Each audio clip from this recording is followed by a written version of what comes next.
What's good? What's good? What's good? It's your buzzing cousin GhostBoogie. It is B-Boys Underground, episode number 95. This is a special one, y'all.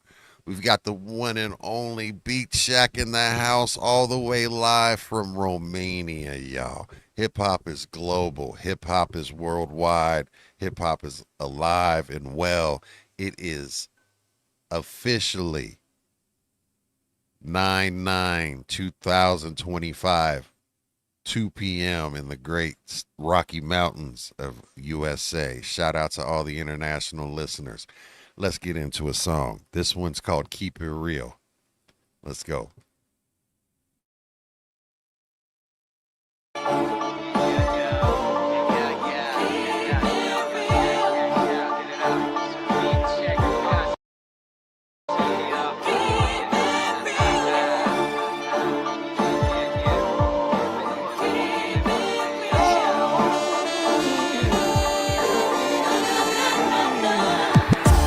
Simți că totul se năruie și crezi că n-ai nimic. Dacă viața te încearcă și te sperie, învață să n-ai frică. Vine sus, să învățăm să ne ambiționăm. Când simțim că am pierdut și-am căzut, să ne ridicăm.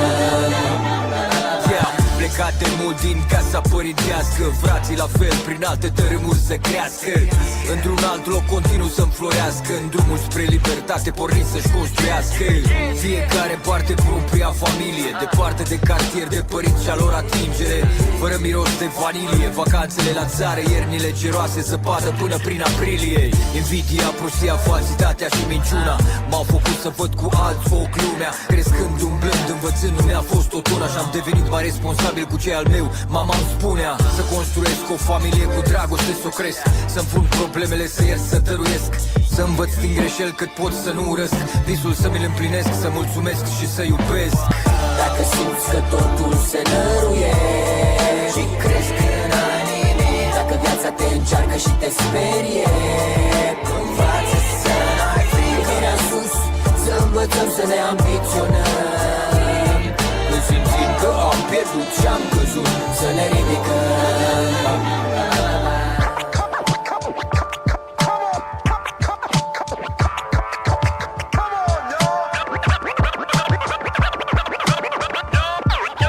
Smoke rises from my feet when I'm walking.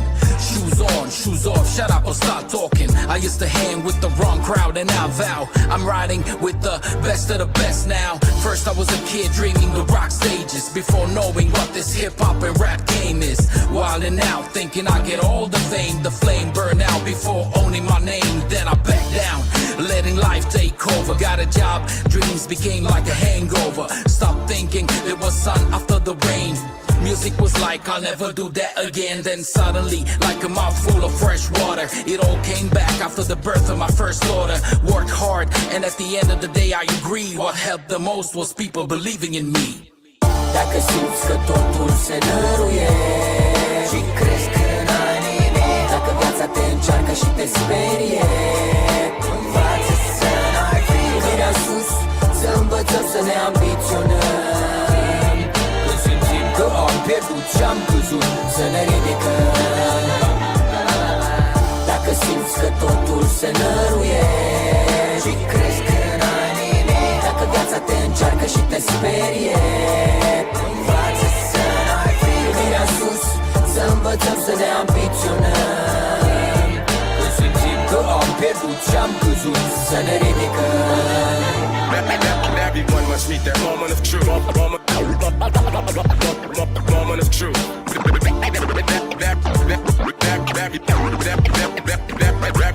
Everyone must meet that moment of truth.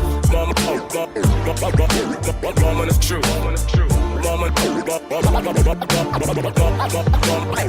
of truth. Everyone must meet that moment of truth. Everyone must meet that moment of truth.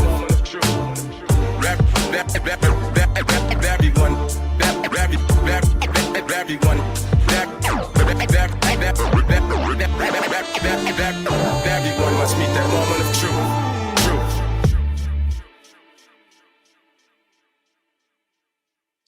What's good? What's good? What's goody again? It's your buzzing cousin Ghost Boogie, man. It is B Boys Underground, episode number 95, coming to you at a special date and time.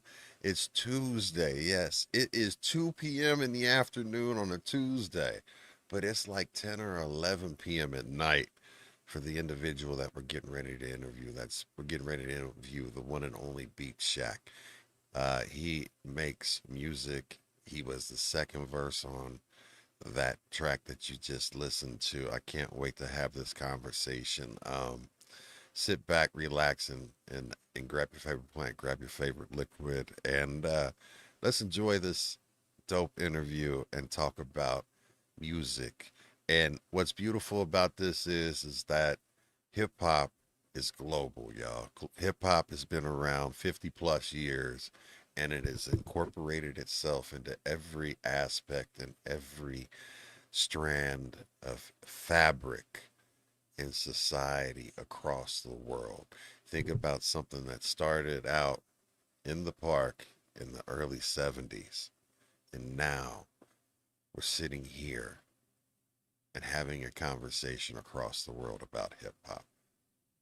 Much love, y'all. Hit that follow, like, subscribe for all dope hip hop content, underground content. Shout out to G Fresh and Mad Ways, my co-host, who couldn't be here today due to scheduling. But much love, and let's get into it. The one and only BeatzShack Collective. What's goody, man? How are you, What up, fam? And fam? What up, welcome in. fam? Welcome. Thank you so much for being here, Thank you for dude. having me. Thank you for having me. Yes. So tell us about what that was that we just heard. What that was that you just heard was so the story is like this. Each the first rapper, Setehash, the one that did the first verse, since 2019, each year the in the summer he comes. He lives in Bucharest, so he comes visit me for a few days, and each time he comes, we do a song. Very cool. So this is, I think, the fourth one we did because we skipped 2020 for obvious reasons, Mhm. and this year he couldn't make it. So this song, basically, my verse describes the whole history of me growing up in this music thing, being a rapper. Tried to be a rapper, I failed a few times until I discovered that I have the thing for producing music and mixing, mastering. This is what I do actually. So yeah, this song basically incorporates both mine and his vision and history about what we do. What's the story? Because I mean, I heard you talking about being a dad and doing the things. I always like to ask, when you were making the song and the fact that not only did you help or do the production on it, but you also did a verse on it. And Yeah, what was the theme and the intent, and what was your mindset? Like, what was your mindset when you were making that? we basically we basically go through stuff, and whatever hits us, and then we go from there. We build a song. Basically, we don't start from a pre pre pre thought idea. Okay. Yeah, yeah. It's whatever the boat brings us. Gotcha. So would you say, do you like working collaboratively together on a track, like in person, or still collaboratively on a Definitely track in person. in Definitely in person? person. It's my dream to be able to work with my artists, with the artists that I work with in person, Tell because us why. you feed off of each other's energy. I mean, okay, if it goes into a fist fight, it goes into a fist fight, You but went that's there. but If it feeds into a the fist fight. yeah, that's the energy that in the end is going to bring us to something good. Understood. Yeah, I Um, mean, I've been in the studio where I've seen some fist fights. Yeah, I've seen a lot of things. You see everything in the studio, but what's dope about it is that I agree.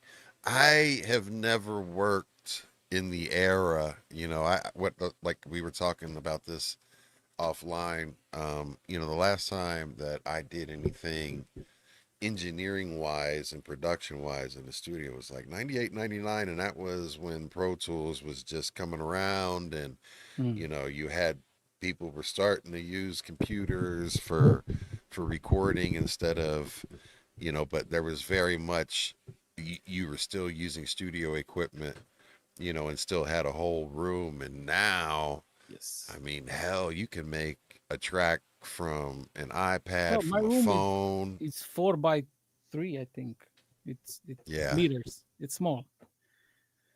But it's dope because you have the ability to not have to have all of that, and you have the computer. But the thing that I was getting to was is that it was out of necessity that people were in the room collaborating, right? Yes, It yes. wasn't. It wasn't. You could email, like, if you were working with artists that were big up, and they could email you tracks and stuff like that. For the most part, on the underground independent scene, we're renting out Yeah, studio a lot of time. that. We don't Yes. have a studio like you everybody rehearses, writes their stuff. We kind of have a rough thing of what we're getting ready to do, and boom, boom, boom, boom, boom, and you got to hit it and quit it. But uh, that camaraderie, that feeling of exchange of energy between each other, right? Because there's like that connection. Everybody's like in sync on the same wavelength and frequency, and it with music, it's such a whole different level of connection.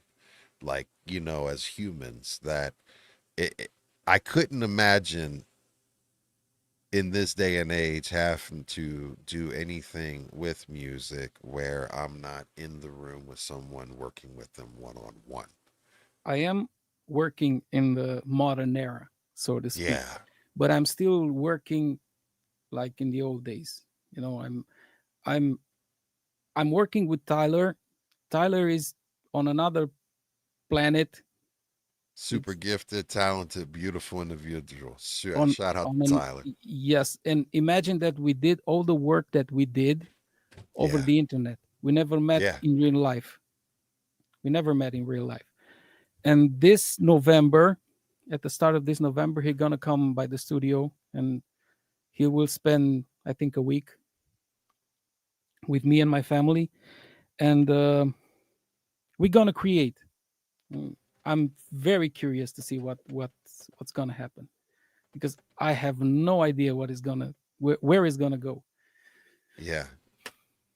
I mean, And me and that'd be crazy too, because thinking about what you guys created without, and the collaboration and how beautiful the projects came out, uh, you know, overlight. And it's not to say that no one, because of course, you absolutely can have and do great things with, not being in the same room, but you as someone who knows the difference between both, you can definitely speak to how it's completely different get down, because I've watched several interviews over the last couple of weeks, and also have talked to people where it's one of the questions I asked, you know, what is it? Do you like, just emailing tracks, or do you like being in the room? I mean, long-winded story, but perfect example. I watched something about Nas. DJ Premier was talking about how Nas,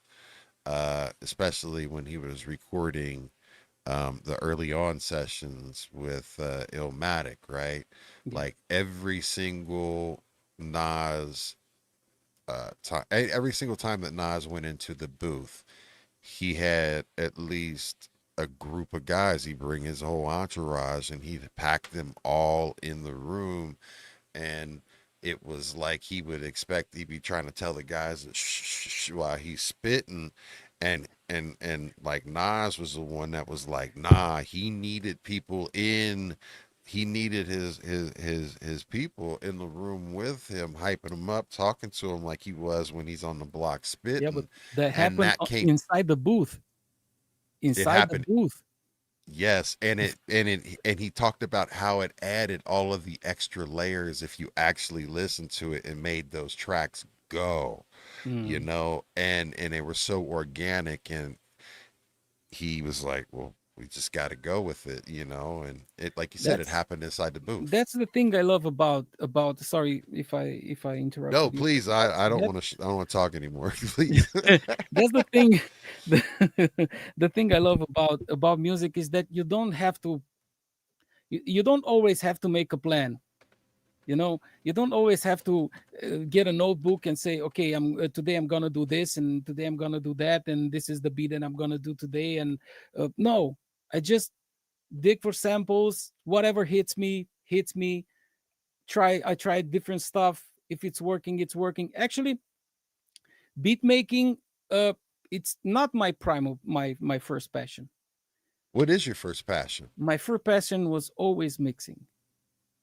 Mixing, like, so Mixing mixing is and mastering, mix the final. Yeah, mixing. Mastering, yeah, I do mastering, but mixing is my go-to. So tell the difference for the people that don't know what the difference is. The difference is mixing, it's the balance of the levels of the volume of different signals and different elements, Hmm.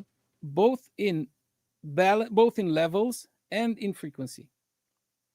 You have to make space for everything. You have to create space because in this digital age, recording uh, through your interface or your preamps, it's clean, it's perfect, it's clean.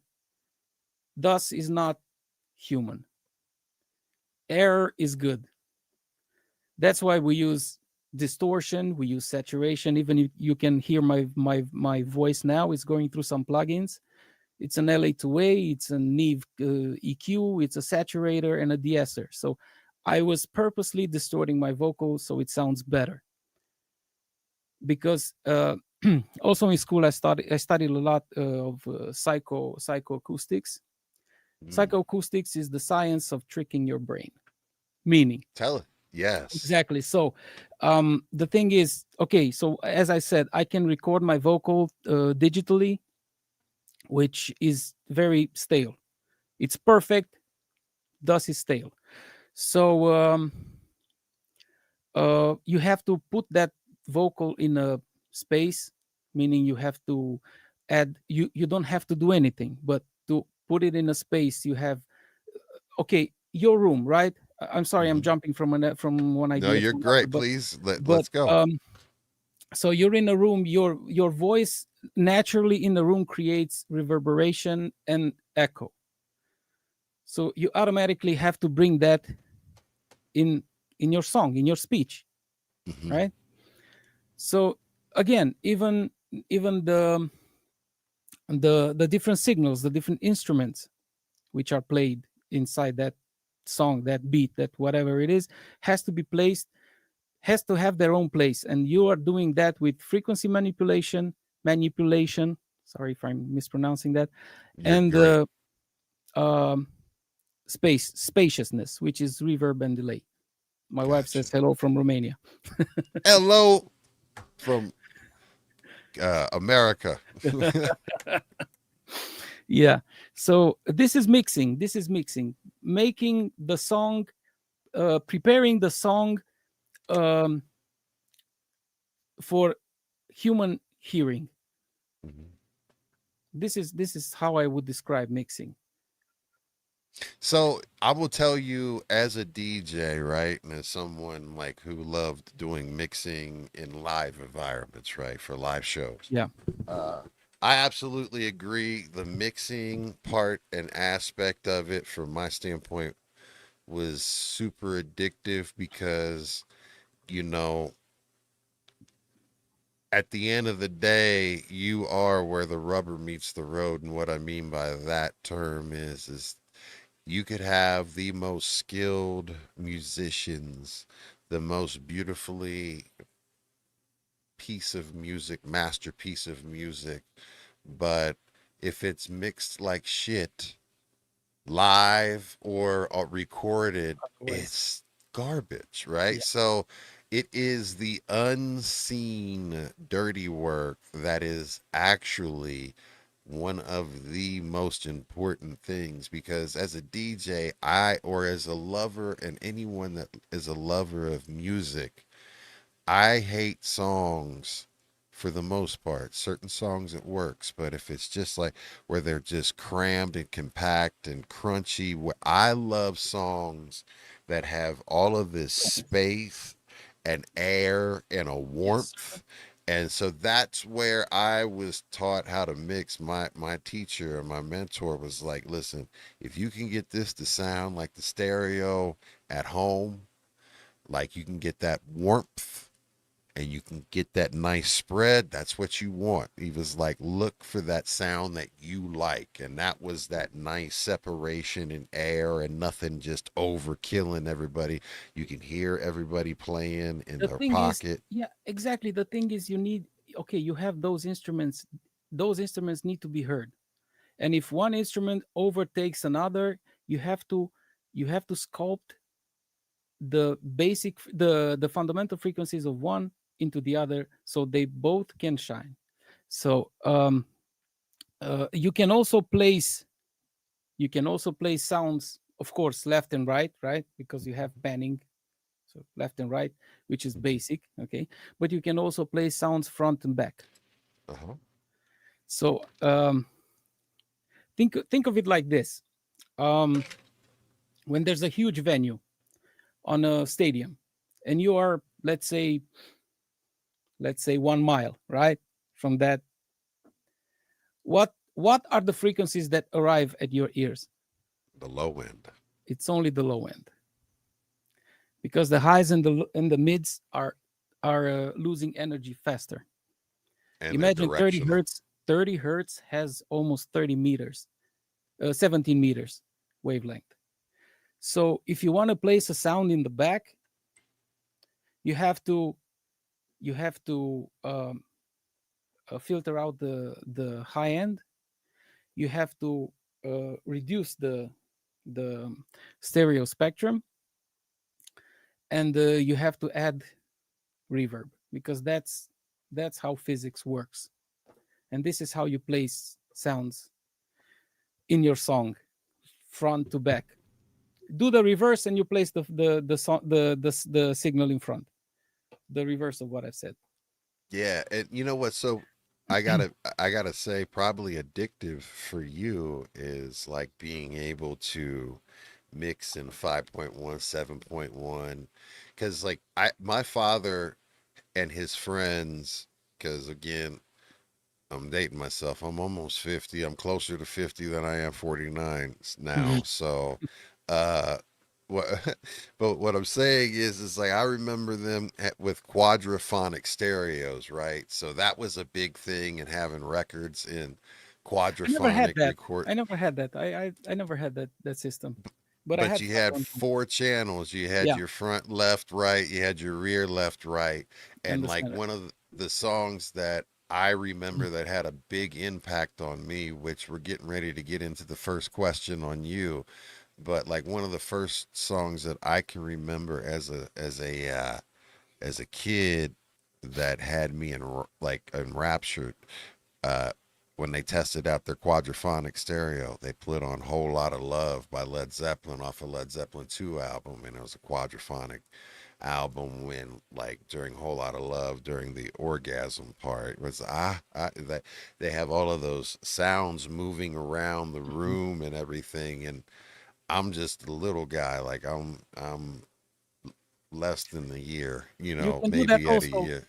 It's like, Sorry for ah, interrupting you no, again, yeah, but no, you're good. Interrupt. you can also do that in stereo. It's called binaural mixing, and Yeah, Waves has a great plugin for that. Brower Motion, it's called, and you can make a sound swirl around your head, and you can actually hear it swirling around your head like this, that's cool. or And you I can make listen. it bounce or whatever you want to, or you I can do actually both, swirl and I bounce. listen to binaural music. I listen to like what you call binaural beats and drones and things Mm, of that nature for focus.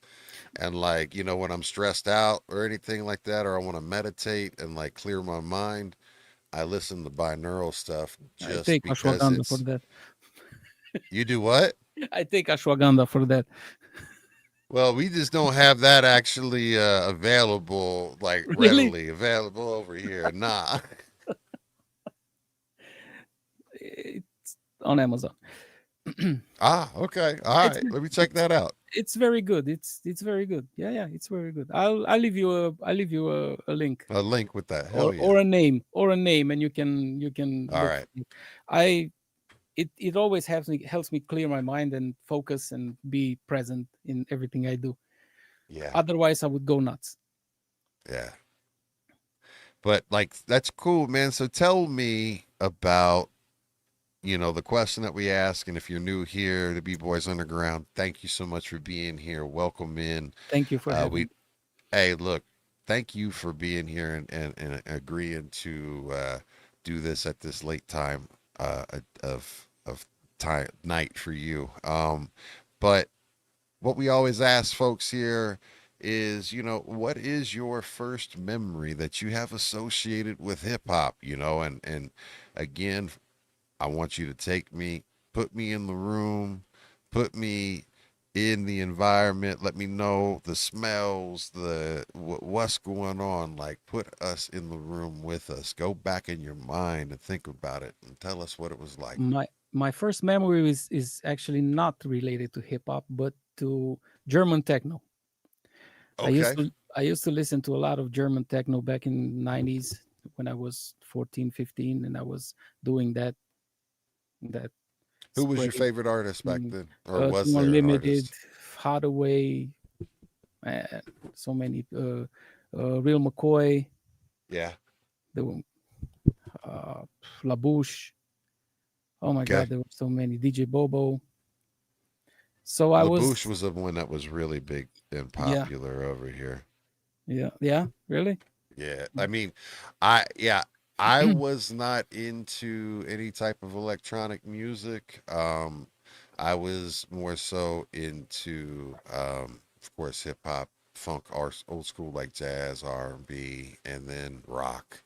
Hmm. Um, it was later on, in life when I started to appreciate, I'll even be quite honest, until as of recently when I started DJing again and allowing myself to be an open format DJ instead of like a lockdown format, I and see. really getting out there. And I was like, man, there's so much music that I missed out on while it was there. And also, there's all this new music that I can get into. And a good bro of mine that lives in London, his name's Danny Chaz. He's a DJ and a streamer. He likes liquid drum and bass, and he introduced that to me. And I really love that. I'm starting to find that that's a cool, cool little lane and avenue that I like to vibe out to. But go ahead. So, German techno, and it Yes, and I was was I that. was having my spray can in my hand, and I was rapping through those. You know, yes, new entry. That's the microphone there. Salute, family. So yeah, I started rapping those, and uh, I was buying those cassettes. Back in the '90s, there were only cassettes. The CDs were starting to appear Yeah. slowly here, but we were buying I was buying cassettes, and I started discovering Cypress Hill. I started discovering um, um, DJ Premier. I started Okay. his work. I mean, Gangstar, and Hmm. that's how I said, what is this, and how can I do that, you know? And in 1997, I formed a band with one of my classmates, who's actually my daughter's godfather at the moment. So we did that. we did that. We had that band. This was it was called Fundamentals, Yeah. and we cut the fun away, and we stuck with the mentals. We did 2 songs produced by some guy in the city, and we recorded at his place, and that was it. We played our songs at some venues twice, and that was it. That was the part of the life until I met the guy who I performed with, Hmm. the song, the Keep It Real song, and I met him in 2000, and we formed a band called Rasa. It was called Rap Attack Street Art, and we were actually we were close to being signed to a huge label here, but since the internet was how it was in 2001, I think, yeah, they say, okay, if you want to get signed, you have to move to Bucharest, and I wasn't ready for that step. Mm. Then I was looking for a job, stuff like that, and I said, okay, I'm gonna pass this. You Yeah. do if you want, go. It was a lot of money because uh, there's a huge band here called Parasites, the Parasites, actually. Okay. Okay, so they were signed at that record label, and we were touring a lot in the west side of Romania at that time, and the money came 99% of our pockets. Mm. So at one point we said, okay, we cannot afford to do this anymore, and we're gonna Yeah. call it quits. But I took that as a learning experience, Okay. you know, because it's one example of what not to do.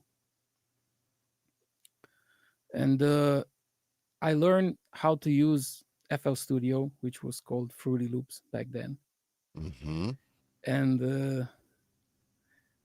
though all the songs that I did for Rasa then were the beats were made by me and STH together, and they were done in that little piece of software, and that was it. And then I call it quits for a long time. I mean, no, sorry, I forgot one piece of coming 2006. There was a guy here, a neighbor of mine. He said, okay, I heard you were doing rap and whatever. I said, yeah, I'm doing whatever. And he said, I want you to produce me a record. And we were both gonna uh,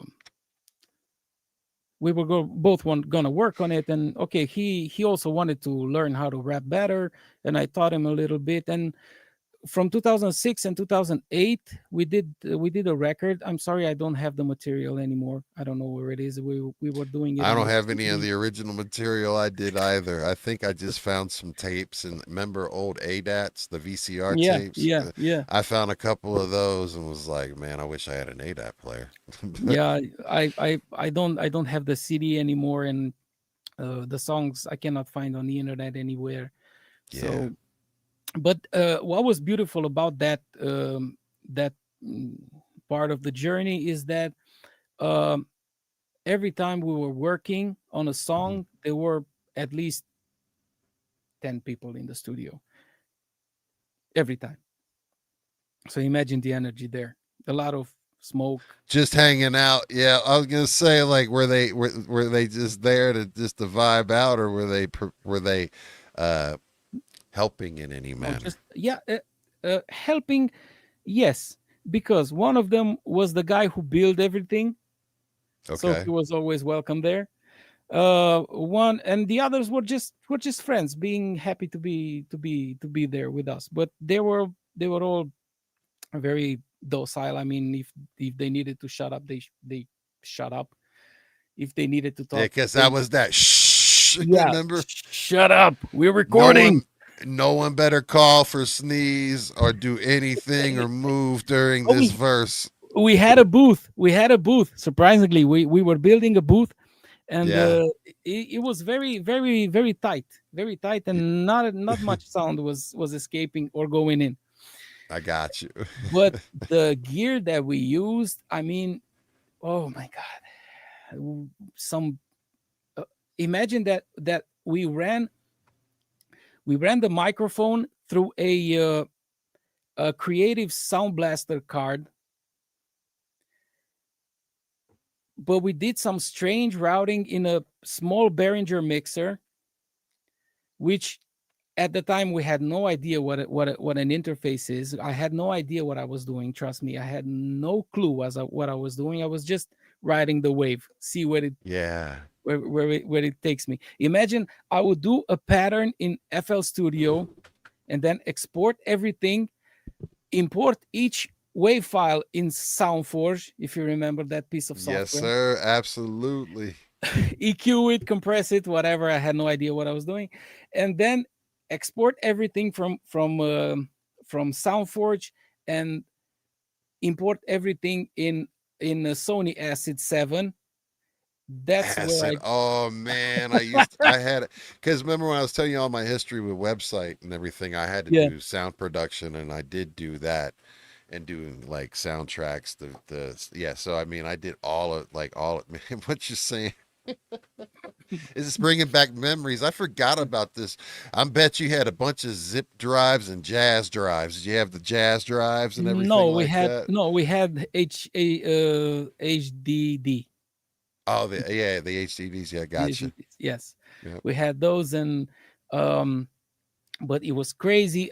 In acid I did all the arrangement, all the vocal recording, everything, but Yeah. all the processing was done externally in soundboard. That that's the process. Yeah, my wife was there too. Yeah, each evening that I went Yeah. there, she was there. She was making sure you behave. She's like, see, I know how these studio sessions Yeah, get. You ain't she going wasn't my here wife back then. act up. She wasn't my Oh, I wife back got you. then. Okay, all right, I got you. So she was part of the mischief, Yeah, shall you yeah, of say? course, of course, of course. She was always by my side and continues to be always by my side. And if Hey, if it look, salute. wasn't How if long it you guys was been together?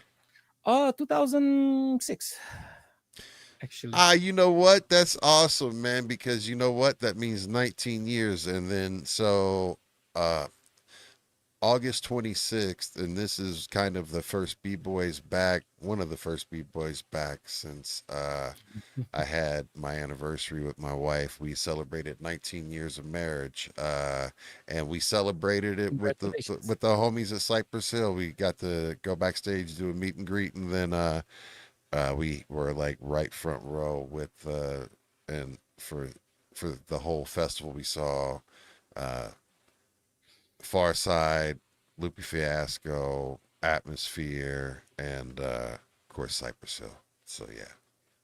Yep. But congratulations to you guys. 19 years. It's Thank a you. long time, but it's a Long time great and commitment. two It's great. beautiful daughters, and we're going strong at this time Yeah. also. Isn't it awesome to be able to have uh, a relationship with someone that you know has got your back through thick and thin? And like none of this would be even happening right now if it wasn't for my wife and my amazing children and family Exactly. supporting me to be able to do this with you guys. Exactly. So shout out to them. Imagine a lot of I tell a lot of my friends this.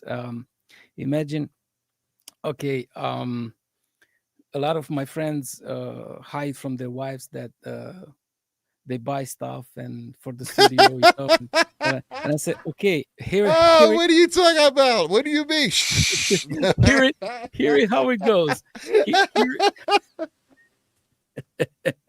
Go ahead. Let's hear it, this. Let's hear hear it how this. it goes. When there's a huge store in Europe called Thomann, if you heard about him, heard about it. It's Yeah, yeah. Like your Sweetwater, but in Germany. Okay. Okay, so it's my wife who does the orders for me. Gotcha. Okay, So she I mean pays. she gets it. Yeah, Yeah. Hey, look, my wife is always the one that is always like, it's an investment. You want it, get it. Like there was not. Exactly. She's always Exactly. supportive about it and like that. And it's good to have a spouse that's not fighting If you you because I don't mean, have if you don't have a supporting wife, you're not yes, gonna do anything. And yeah, I mean, yes, or you will hate it eventually. yeah. To The have a thing is, wife that believes in your vision, a partner that believes in your vision and allows you to pursue it and put your passion in it and appreciates and is happy seeing you pursue your vision and your passion. There's nothing better than that. It's the best feeling in the world to yep. have someone that supports you I through wish thick I and wish a thin. lot of people would know this Yes. and feel it. And if you guys are partners out there, regardless if you're a husband or a wife, right? If your partner has a passion, right? You have a passion and you want to do things, right? Your partner has a passion, they want to do things, support them. Support them. Definitely. Put Be their Definitely. biggest fan, be their biggest critic, be their biggest supporter, be their biggest ally, be their biggest supporter, man. Like do that for them. I mean, it costs nothing. Yep. And I do the same for her. And I'm Yeah. looking forward to the day I told my wife I'm gonna work so hard that you're gonna because at this moment she earns better than me, to be honest. And I said, okay, I'm gonna work so hard that you're gonna work only if you want to, not because you have to. Yeah. For all the support that I had all these years and patience and coming home from work and I'll be in on my laptop listening to some workshop or whatever, going in 12 hours a day. Because when I started school, audio school in 2019, I was actually how it happened. If it wasn't for my first daughter, Sarah, um, I probably wouldn't have done That's a this. beautiful name, by the Thank way. you. Thank you. Sarah Maria is called So Sarah so Mary. it's because Sarah Mary. All right. So because of her, this is the reason why you're doing this now. Tell Exactly. me Let me why. explain. Let me explain. So here in Romania, we get 2 years of maternity or paternity leave Two from work. years? 2 years, yes. I know it sounds weird That's for an American amazing. guy, No, but that yeah, listen, of I course. mean like as an American, I'm jealous, right? Yes, I know, I know, I know, I know. Wow. Yes. So Like the you think first, families would be in better our families would be in most better definitely, shape if we had m- 2 years with our children. I, most Never definitely. mind. Sorry, that's politics. Let's talk about Yeah, I music. don't want to go into that. Yeah, yeah. That Let's talk about music. I wanted to tell you, don't go into politics Yeah, with me. yeah, I, yeah. I hate it too, bro. I hate it. I I don't don't do it. understand it. I don't want to understand it, and I don't want to go into it. I S- understand music. Me Yes, too. So yes. it was like this. So Sarah was born, and okay, I spent a few days with my wife in the hospital helping her. Guess how much I paid for 4 nights in a hospital, being sleeping beside my wife in the next bed? How much? Less than $50. Okay, enough of that. Man, Enough of that. And the birth was free. Um, okay. man. You just twisting the knife in my back, like just let me just put this. Yeah, I wanted to do that. It was fun. Okay, so I love it. Go ahead. Go ahead. okay, so after we came home, my wife stayed for 6 months. Yeah, 6 months. Because she need to breastfeed, and those 6 months are vital for a mom to be with the kid. And after Yeah. after that period, it was my turn for a year and a half. So I said, okay, I found myself with so much free time, and I said, okay, what the heck am I gonna do with this much free time? Should I stay on the couch and watch Netflix and get super fat? I said, okay, what I what I love to do is music. My brother-in-law, which is a drummer, uh, I was he was just getting with my wife's sister, and we started talking, and he was telling me about some weird DAWs which I haven't heard of, called Logic, and it was a Mac only, and he was a Mac user, and I was only PC back then, and he came, he showed it to me, and I was like blown away, and I started as every every engineer starts in the modern era is with YouTube tutorials, right?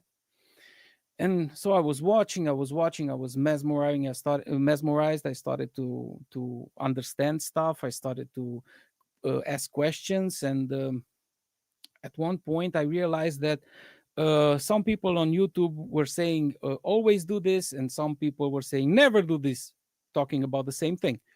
And I said, okay, how am I to differentiate between what's good and what's wrong? Basically, there's nothing wrong in music, but uh, I had to understand stuff better. So I looked online and I found a school in Germany, an online school called HOFA College. I talked to my wife. Okay, it's costs this much. You want to do it? Yes, of course I want to do it. And I'm still a student to this day at HOFA. And yeah, And you I had mentioned because you studied like the in again say it the science because this is something that I'm gonna go down a rabbit hole on because I've never heard the actual terminology. It was something about the psychology of sound, psychoacoustics. Yeah, psychoacoustics. I've yeah. never heard that It's that the, specific thing. like I said, is the science of tricking your brain. So I always have a conversation with people in regards to when I DJ about how the DJ is absolutely responsible for setting the mood and the atmosphere of the environment and party, and it was always my responsibility, especially if I was sending people home for the night, and especially a large crowd, that I sent them home on a happy note or a letdown, not even like not too high, not too and like Yeah, yeah, yeah. I got it. making sure that I'm not playing too aggressive of a song. And my mentor and I, we were doing tests, and he was teaching me about this thing right here. What I think you're getting ready to talk to, at least as far as how I process it, was that I ended the night with No Vaseline by Ice Cube, and then the last song was Pistol Grip Pump on My Lap at All Time, right, by Volume 10. Um, and went out on a mad aggressive note, and it immediately there was gun violence, and people were shot, and it was a bad thing. And that was like something I was like, I felt responsible for and horrible about, right? But no one expected that to happen. We expected just to be fights and shit. But then, as opposed to playing the music that he normally and like had trained us normally and myself to normally, play on an out and a down, but I challenged him and I asked like, why don't we want to, hit them with and just keep it going? Like they're gonna remember that. Like, nah. Like this is what you don't do. Even So is that what you mean by psychoacoustics or tricking the brain, or no, is it something tricking the completely brain. different? Psychoacoustics is the manipulation of frequencies, and um the making your brain think that a sound is in a place that is not. Got it. Okay. You know, So it's not like the tuning of the different keys to get no, into the no, different. no, Understood. no, no. Got And it. even another thing about which is interesting about mixing is here in mixing, the less is more uh, thing is applied. So the less you work, the better the sound will come out. If you stuff if you stuff your project with loads of plugins, which is going to kill your CPU eventually, loads of plugins, or you're not mixing with intent. That's another thing. Why am I doing this? Always you always have to have an answer for the question why. Why are you using that compressor? Why are you using that EQ? Why are you compressing that? Why are you EQing that? Why do you use saturation? Why do you distort that? Everything has to have an answer, because if you're doing just because you saw some guy doing it, that's not mixing. That's copying. That's not mixing. Because you Yeah, actually don't understand exactly what it is, why you're doing it. You're just copying exactly. and And pasting, and it exactly, might not apply to that specific there's no such. situation. Yeah, if you've seen on YouTube, maybe you've seen, maybe you've not, but some people may have seen. There are on YouTube videos with uh, some artists' uh, vocal chain, and they're dropping some plugins, random plugins there, which may apply to that artist. But imagine that when you're recording as a recording engineer, Mhm. let's wear the recording engineer hat. Okay. Uh, there are no two artists that are fit for one mic. This mic that I'm talking into may be perfect for my vocal, but could be detrimental for yours. This preamp that I'm having here may be good for my vocal, but could be detrimental for yours. Um, do you always have to color, meaning saturate your vocal while you're tracking? No, you don't have to. It's a trial and error. That's why I got this microphone right here, the Slate ML1. This microphone allows me to switch between 36 virtual microphones and choose the one that it's good for the person I'm recording with. You know, Understood. so Yeah. I always tell the guys that come and record. There are not a lot, but some who come and record at my studio. I be patient, because we need at the end we need to choose which microphone we're going to use for your vocal. This is the next best thing to have if you don't have $1 million to spend on real microphones, So because you're saying because that microphone, you have a level of customization, and then of course the bringing in and doing all of the processing, pre and post. if you record a good signal, you don't have to do much. Imagine I Garbage in is garbage out. Remember? So always there it always is. always Yeah. garbage in, it comes garbage with some glitter on top, and that's Yeah. it, but Right. still garbage. The thing is, what I was trying to say, I think I My forgot. apologies. No no problem. Yeah, My ADHD rubbed off on you. But no, what you were saying though, we were talking about, you were getting ready to say, if you have the nice clean signal coming exactly. I in. exactly I had, and that came from Tyler at one point. He when we were not working, I told you about 2 or 3 years we were not but that period did us a lot of good, because I got better in what I'm doing, he got better in what he's doing, and now you heard. um Yeah. um so what I was trying to say, he asked me if I can mix a song for him. He needed and say, yeah, of course I'm gonna mix the song for you, no problem. And he sent me the vocals. I don't know where he recorded them, but they didn't need any EQ whatsoever. So those were my first vocals that I just compressed. That's it. Gotcha. 1176 Rave, the blue face, and was good to go. I don't remember the name of the song. It wasn't produced by me, but no EQ whatsoever. That's dope. Yeah, yeah, I was blown away. Well, I mean, that's a strong testament for that product. But I mean, I think what I love about hip hop and I love about music and it's about it separates the people um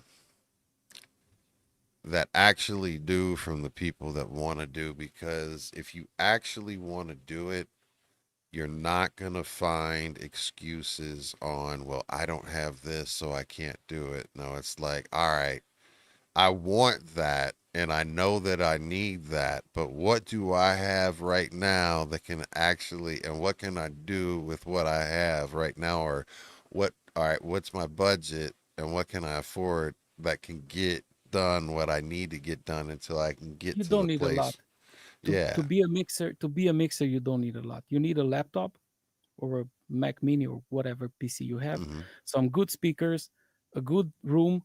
You don't have to be very anal about the room is important, but you don't have to be very anal because uh, I did the acoustics in this room, Okay. and apparently it works. It works for me. It's not the best acoustic, but it's working for me. It my mixes translate very well outside.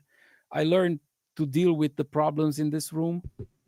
So all you need is a laptop, a good set of speakers, a good room, and a good audio interface, and that's it. You don't need fancy equipment. You don't need mm, I don't know, some hardware compressors, because Mhm.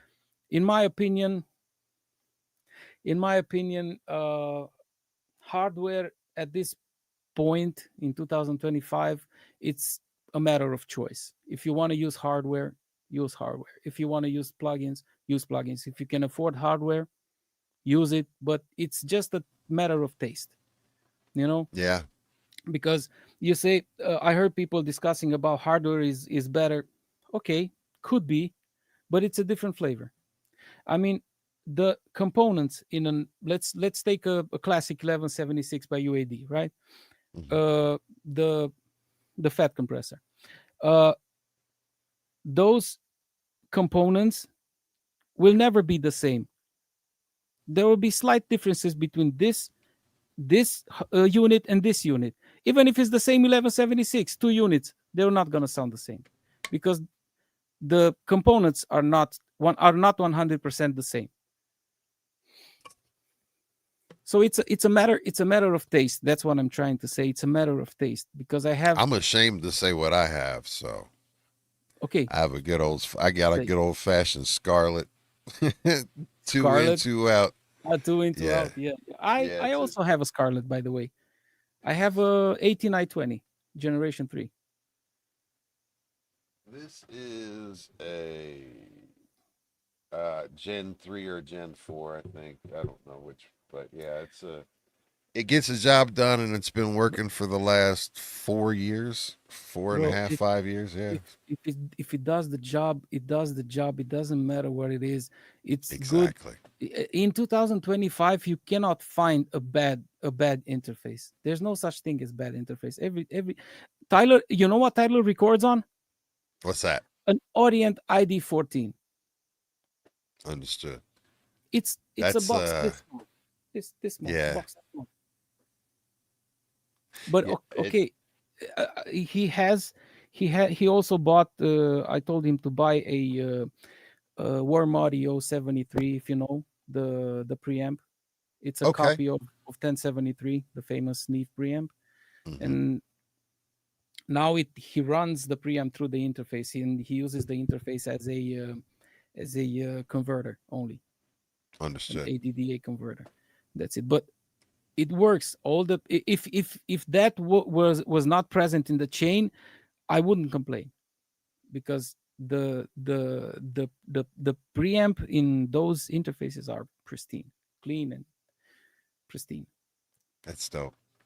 Yeah, Yeah, I mean, I love talking all this gear and me all the too. technology because and it's so much in how do you how do you or what would you say, because we're talking to some folks out there that may, absolutely be looking for some type of direction in regards to uh, what to get and how to prioritize it, right? And putting together a budget. Like you mentioned, there's no really bad audio interfaces Mhm. out there with it, within reason, because of Within reason, course, obviously. You don't right? go Like into the if Behringer stuff. y- yeah, I mean, if you're going, yeah. Well, actually, unfortunately, I do have a Behringer board that I'm mixing or I'm running like a little No, I have a Behringer board. Behringer. I have a Behringer DAW controller. So Yeah.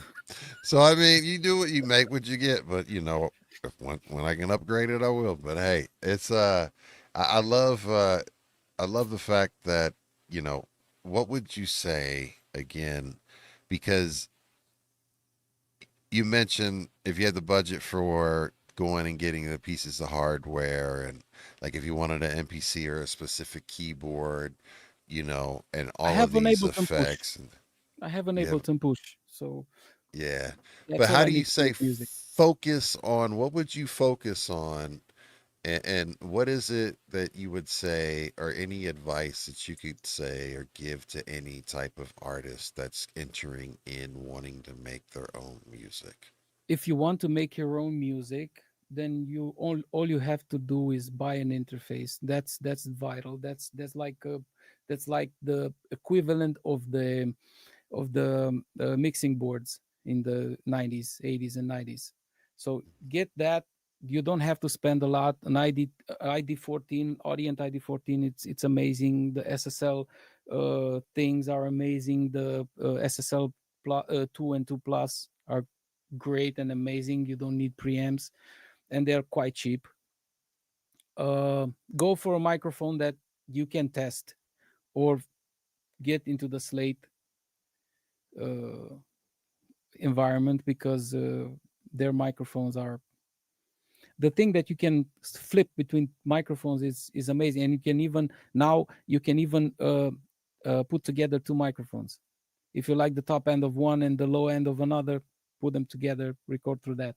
So that's what I That's was. an interesting technique. So you're telling folks that's it. See, and that's some secret sauce that maybe some folks have never even thought about it and heard of. Yeah, I know from miking rooms and everything and getting into that stuff, but like for you always see in the stereotypical studio setting, the MC either holding a microphone if it's that, or they have some type of microphone that they're in stand. there Yeah, that's it. But that they don't understand that there's actually a science, just like you said, fitting the microphone to the person, getting it the right mic maybe and for you've the right, seen. but Yeah, maybe you've seen in the studios. Maybe you've seen a vocalist recording with three or four microphones in front of him, two from above, two from below.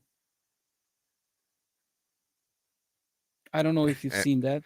yeah, I have personally, yes, and let the folks know exactly what that is doing, because what are they doing and what is the purpose of that, The and how purpose can that help someone if they wanted to get into that? the purpose of that is uh, to track four individual vocals of the same um, interpretation of the song. You have it on four different tracks with four different mics and preamp configurations. So at the end, you get to choose which one sounds best. This mic with this preamp, or this mic with that preamp, or this mic with that preamp, and this mic with that preamp. Or do you actually ever take it and blend and go, all right, Do whatever all you feel. four? Do whatever you Yeah. feel. Do whatever you feel. You can use them all. There's no right or wrong. That's what it's beautiful about music. There's no right or wrong. It's what comes out of the speakers that's important. And you mentioned good speakers. I'm curious. What would you say for someone that's trying to build a home studio and have a situation like yourself? What would you say are a good speaker? What do you Forget currently about use? speakers first. Forget about For, speakers first. Deal with the room. Tune your room. Um, uh, Treat your room acoustically, and then think about speakers. And get speakers that can be tuned to your room. I have some. I'm lucky to have some Neumanns, KH 120, and KH 750 DSP subwoofer. And that DSP is allowing me. It came with a mic, with a hypercardioid mic that Uh-huh. allows me to tune the room to my okay, let's say I have a dip at 80 hertz, it's gonna do a Mhm. bump at 80 hertz, so it becomes linear, and that EQ is saved in my DSP. But if you don't have Neumanns and have, let's say you get some mid-level Yamahas, uh, IK Multimedia has Arc. By the way, this is not sponsored, so None I'm of this is just a sponsor, but if y'all want to sponsor us, please, by all means, holler at us. yeah. So IK Multimedia has an option called Arc, which you plug in. Okay, from 1 and 2 from your interface where you usually outputs your speakers, goes into a box, and that from that box it goes into your speakers, and that box is like the DSP in my sub. You have a mic, you tune your room, and it's gonna be saved in there. So this is my first thing: is get your interface at first, get some good grade headphones like these ones I have here. These What are are those? What are Sennheiser those? HD 650. Okay, HD 650s. Yeah, and Gotcha. they're not uh, the most expensive ones, but they're not cheap either. But they are Right. very good if you want to And they're mix. open ear. Those They're are open open, ears. exactly. If you want to record, get some cheap closed back headphones, But because why these do are you prefer open ears to mix? is not is not because why do I prefer to mix? Okay, sorry, Yes, sir. I was anticipating anticipating the question. Very Romanian of me. Um, why do I use? Because uh, the thing that we experience when we have monitors Hmm. is that our left ear pick up what's coming from a part of what's coming from the right speaker, and vice versa. So it's better for the stereo image that is created with Okay. with open back headphones. You Yes. kind of get that, kind of get that, but the thing is you hear outside somehow, and somehow it picks up, but the thing, what's bad about mixing in headphones is that the sound is very tight to your ear. It's very close to your ear, and Hmm. with these headphones I kind of get that feeling of cross listening, but Because you're hearing the room and your mind, like you yes, said, exactly. is automatically assuming that this is going on Exactly. because it's the environment. Yes, It's exactly. blending it with the where this is instead of you Mhm. like mine. I've got noise canceling on right now, so even though so it's pushing harder and crunching even harder. So Exactly. I I can hear understand exactly when I what you turn mean. on my AC. When I turn on my AC, I can hear perfectly. And if someone Yeah, comes into the room and speaks to me, I have my headphones on and I can hear them perfectly. yeah. That So that I was curious about that though, because and now that you say that, it makes sense. But I counterintuitively would have thought that it was very important to have like a closed cup, a closed ear instead of an open ear. what is good. Uh, That's good. What that's good. That's also good. But what is good for is when you are arranging a song and when you are looking for problems especially in mm, vocals.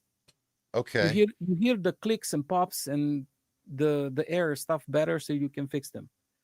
That's what the understood. headphones are good for. But personally, if I need to mix a song on headphones, I will mix a song on headphones. But it's not ideal.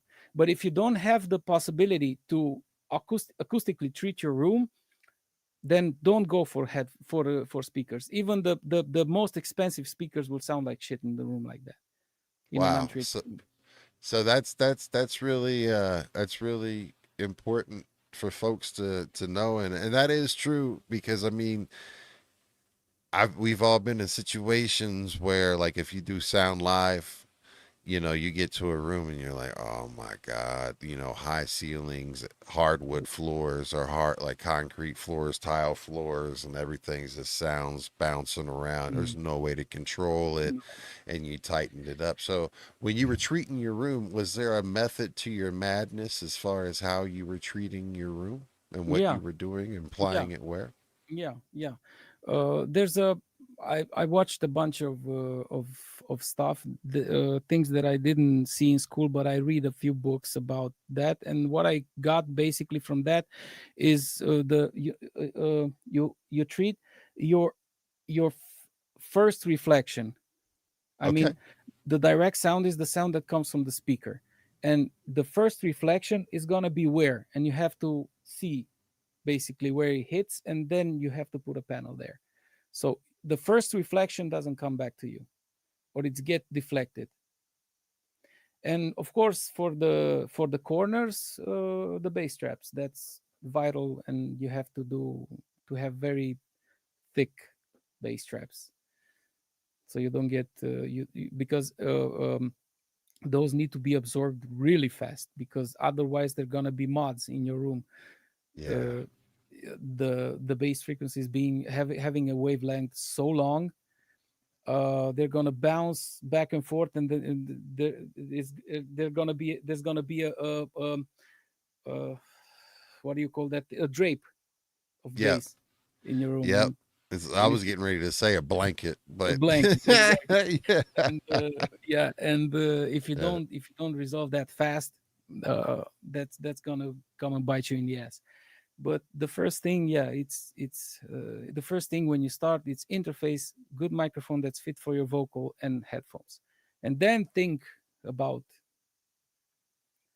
acoustic treatment if you want to get into speakers Yeah. and stuff Got it. like Well, see, there you go. You have it. But yeah, I mean, that's great. So you mentioned going into school and doing that because what I'm curious to know is when you went back into school and you started taking courses and classes on things that you loved, right? Uh, what was it about going to that school that helped you up your game and change everything that you were doing? the knowledge. It's the knowledge I got. It's the knowledge, and having the opportunity to speak with real life engineers that help me understand better, and understand that that nothing is there's no such thing as how am I gonna do that. Some stuff can be done in 10 different ways, so Yeah, there's no that the only thing that I learned that was hard for me to learn, and I think for everyone it's super hard to learn, is not to do anything. Knowing when not to do anything, leave that shit alone, it's fine as it is. mm, Don't have to be the You don't have to be the mega engineer and always go and try to find, never go looking for problems. That's also a thing that I must apply to my day-to-day life. Do not go looking for problems. If there's a that's problem, deep. if you hear a problem, fix it. If you don't hear a problem, there's no problem. Got it? So Yeah, so absolutely. Because that's the thing that my brother and friend Simon Goetz, I think I hope I'm not butchering his name, taught me a lot, and going with emails back and forth and speaking with him on Teams, it helped me a lot to realize if something doesn't need fixing, doesn't need EQ, doesn't, just leave it as it is. And now my sessions, if you open a Pro Tools session of mine, the most processing done is on the vocals. The okay, rest, the rest you will see one plugin there, two plugins there, three or four plugins on the drums, one or two on the bass, and that's about it. On the samples, three or four plugins, and that's it. Mostly is done by automation.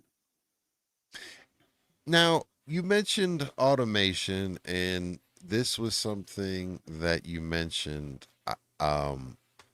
backstage when we were doing that, and I said, I'm not gonna. I want to ask you about this, but I'm not going to ask you about it right now. Um, and what I want to know is, you mentioned that you automate everything, Yes. and let me know, because that in a way freaks me out in the thought process, that as someone that wants to have control and knowing what's going on, and if I've got a ton of shit that's automated, my thought is like, what if this automates? How do I figure out what automation is broke, where, and all of In the that stuff, right? DAW world, you kind of have everything laid out for you in front of your eyes, Okay. so you can see everything. I mean, in my case, in Pro Tools, when uh, when I have a track, right, I can put all the automation lanes below the track, so I can see, okay, on this track I automated this EQ point, I automated, because the the the most automation that is done is on the vocals.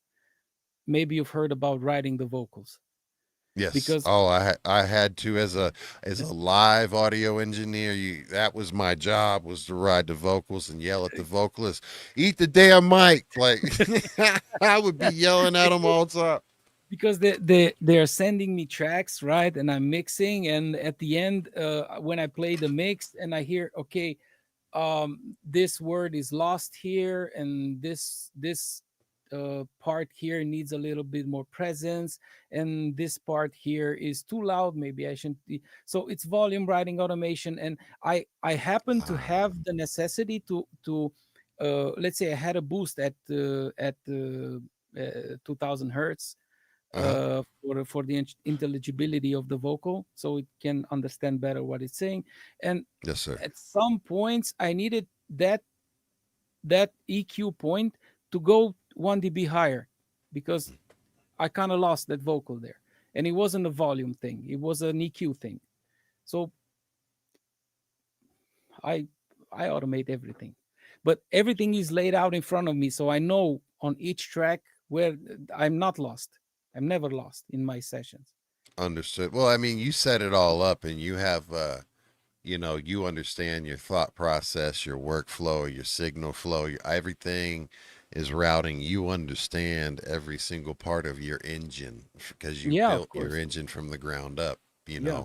because you had mentioned, in Pro Tools, compared to a lot of the other DAWs that are out there, you have to do everything, and it's like you have to understand it, Yeah. where some Yeah. of the stuff Yes.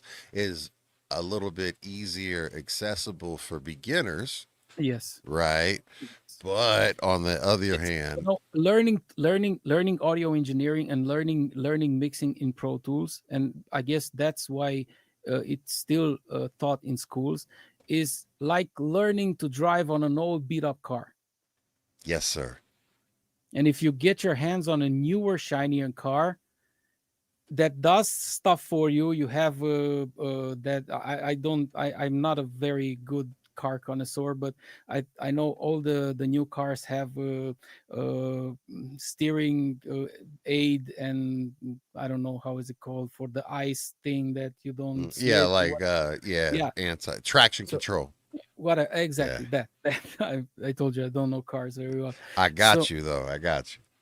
yeah, so it's easier for you to drive that car when you learn to drive on an old beat up car. Although since recent years, Pro Tools came to be a little bit better than it used to be. But I don't know. I still prefer it because I don't know. I'm just used to it, and I like working like this. I like to do stuff that I know that I did. I don't know how to put it in words. Um, I know what I've done. I'm doing it. When I route this through there, it's done by me. It's not automatically done by the DAW. When I want to route to a reverb return, right? A reverb return aux. I put the reverb on, maybe some EQ, maybe some compression on the reverb, but I manually put the wire from the send of the track to the input of the return track, and uh, from the return track to the uh, Mhm. uh, To return the in of and out. the Yeah, track. yeah, you're doing your So I put routing. it. Yeah, I'm doing the routing myself. It's and not the an chain. automated process, and I like that. Well, I like also, if feeling you, old. but if you think about it, though, some of this stuff that the I equate it to one of the biggest lessons that my mentor taught me was when we were doing, and it was my first time ever doing sound at a festival. And this was a festival that was in our big riverfront stadium that held like our an American football team and our American baseball team in the thing played in the same same structure. So it was huge, and it was full, and it was for it was called the Cool Jazz Festival at that time. But you know, you have acts like Barry White, Earth, Wind, and Fire, all of these different things, and these sound companies, they bring these big racks of all of these different compressors, racks of EQs, goes on and on and on. And my mentor just went to the rack, and he was like, "Come here." And he was like, "Help bypass all this stuff." And I was like, "What?" And he was like, "Just bypass it off, fam." I was like, so the guy that's in charge of the stuff was like, "Whoa, whoa, whoa, whoa, whoa, whoa, whoa," and he just my my mentor, love him to death. He didn't take no shit. He's like, "Shut up, man. I got you." Like, he just would he's like, "Don't pay attention to him. Like, just keep going." I was like, "All right, man. Like, I'm young. I'm learning, right? I'm young." And I'm just trying to soak it all in. And, I'm in this environment, and I'm like, okay, this is not, I'm trying not to pay attention, right?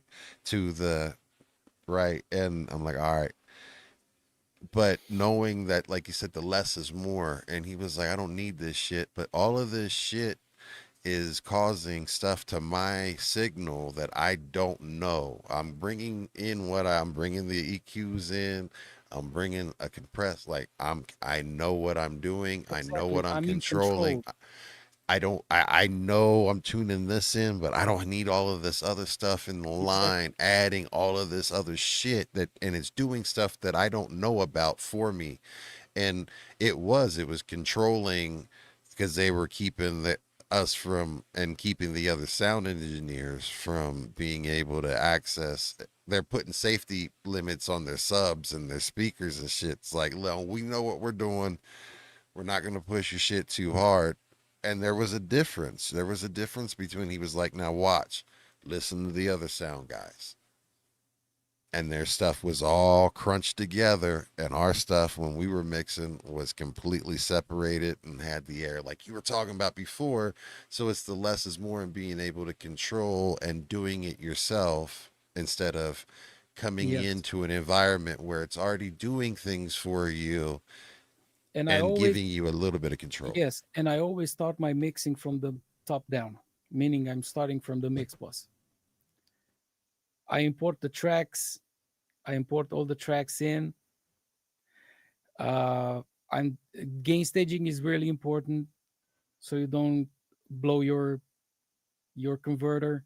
Gain staging is Yeah. super important at the very beginning, and then I'm I'm using an EQ. I'm using some distortion and some saturation and compression and tape on the mix bus, and that's everything goes through those. So That's awesome. the songs sounds 50, 70% done straight from the mix bus. and everything else. I have them on a separate screen, and I'm always watching the levels and always keeping the gain stage healthy. And So the I mix want to goes know. very fast. Yes.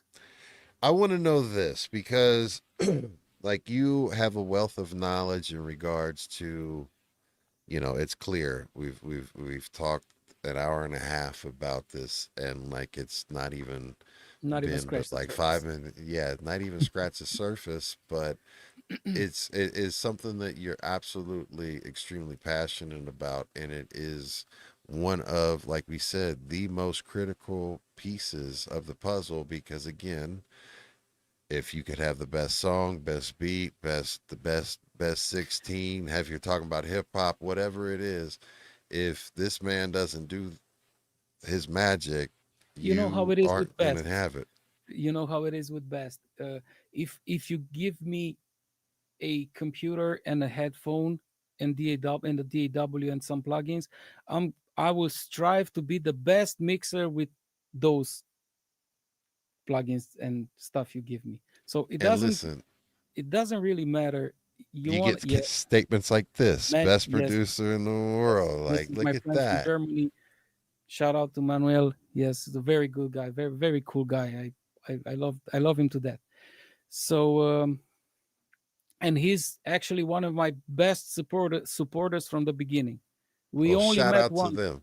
We only met once in real life, and he's like a brother to me. So, but I know him 5 or 6 years already. So Yeah. we fought, we laughed, we did everything. That's how my usual suspect brothers and B-boy brothers are. Yes. We've met them only virtually, and I have absolutely. I was an only child, and my brotherhoods came from actually music, and these guys that have been with me throughout like my journey through this process. They are absolutely 100% family, and it's crazy how you wouldn't ever think, like back in the old days, like guys our age, we remember what it was like to have to go outside and play, right? Mhm. To where we can have entire friendships and relationships, like family relationships, and never even be in the same In the same country, room, yeah. continent. Country, Yeah, like yes. thousands of miles away, at the same time. But Like, technology is beautiful that way. yeah, But I yeah. wanted to ask you, what was it that as a kid, right?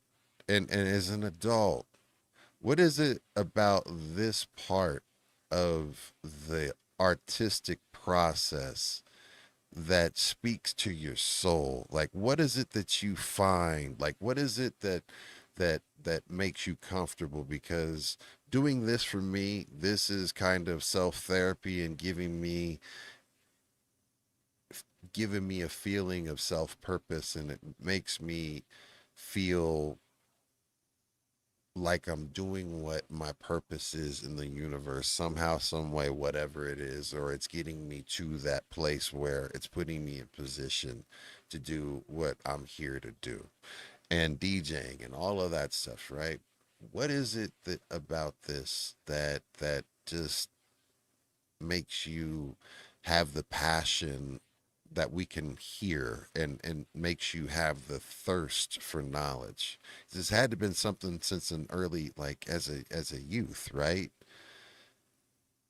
Or was it Could be. something you found later in Could be. life? What is it? I went in and out. I went in and out of the music world, as I told you. But I something brought me back. Something brought me back to this music game all the time. To be honest, I have no idea. I have no idea what it is, but I'm gonna find it at one point. But the thing is, what I love the most is the dopamine that gives me. Mm, It's like a drug. I yes, mean, it is. I cannot spend one day away from the studio or do something, even cleaning the studio. have to be inside. I have to be inside the studio. I have to read. If I don't have, let's say I don't have mixes to do, or I'm not in the mood for making beats, I'm reading the courses at HOFA. I'm talking to Simon. I'm I'm doing something music related, and if I don't have the means to be in the studio that day because whatever, I'm looking at mix with the masters or Groove 3 documentaries and tutorials which are professionally made, and I like looking at other mixers how they do stuff and maybe steal some ideas from them.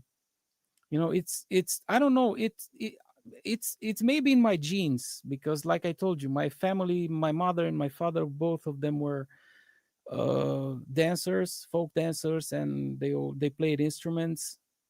And I studied Did they violin. ever? I was gonna ready to ask you. Like my question was, is did you ever play Yeah, any I instruments? studied Yeah. violin. I studied violin and I play guitar, but Okay.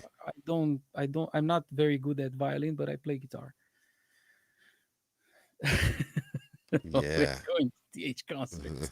Yes, Thursday, 2 days from today, we're That's gonna right. be in Ives New York. Irie is Ives on Irie. tour, y'all. So the Linkman Habits is out there. That's my bro, and he's the one that linked me up with Tyler. He linked me up with you, and like, yeah, salute to Ives, man. That's he's Salute to great Ives, bro. people.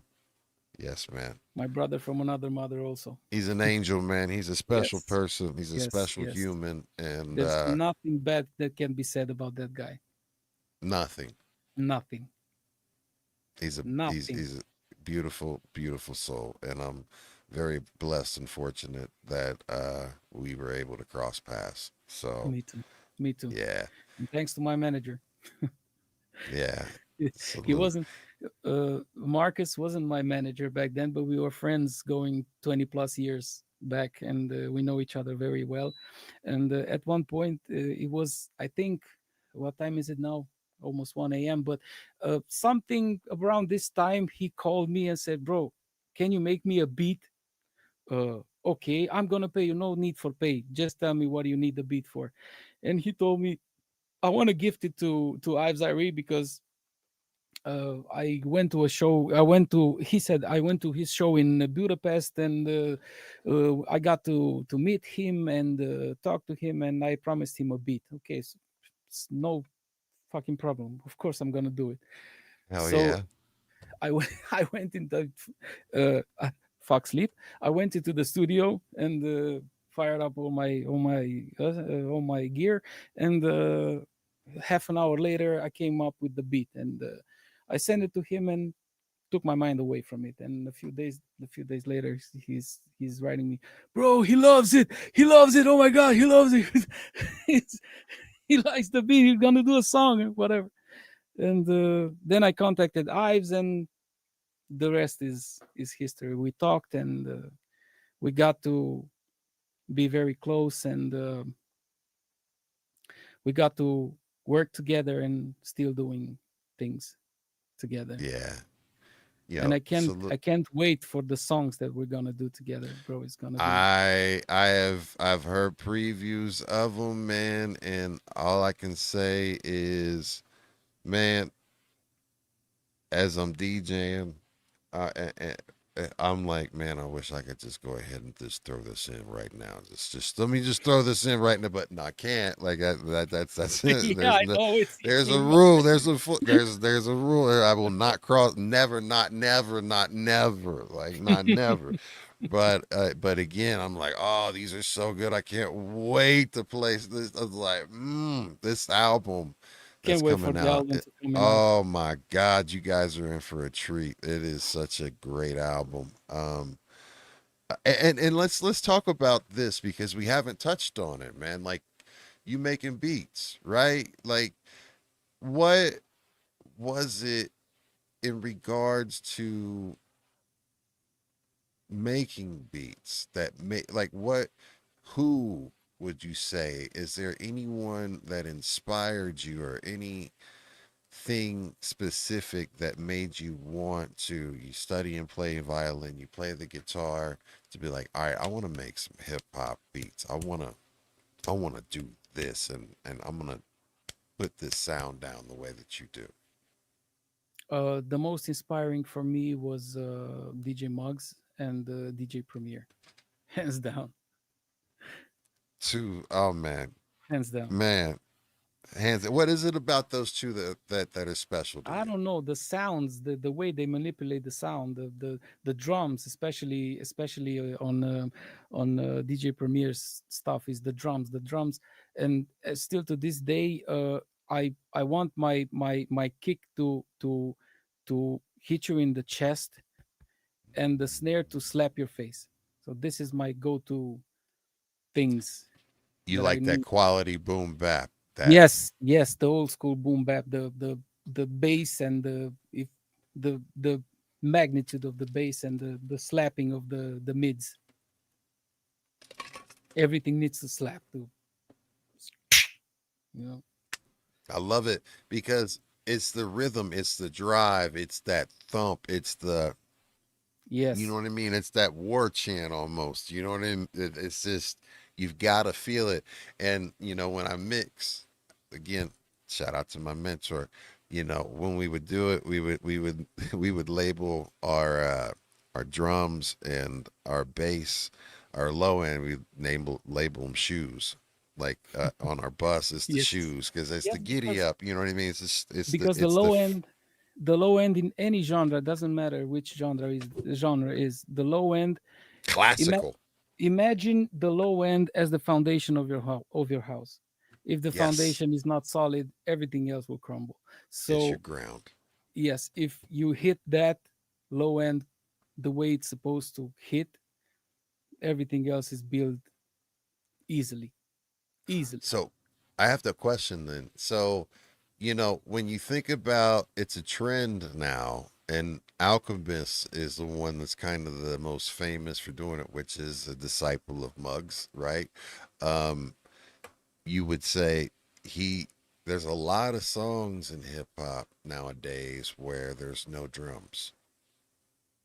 I What do you never think touched that. about that? I never touched that. What do you think about list? Does it throw you off as a Yeah. listener? Yes. For me, It yes. Yeah. makes me feel uneasy I too. need to hear drums. Something is missing. I need to hear drums. Something is missing. It's the fundamentals of the low end. The bass drum is the fundamental of the low end. So I need to experience that to be able to experience the whole story. I mean, it's me. For some other It's people, your taste. Yeah. yeah, Right. No, I get it. And that's kind of the same.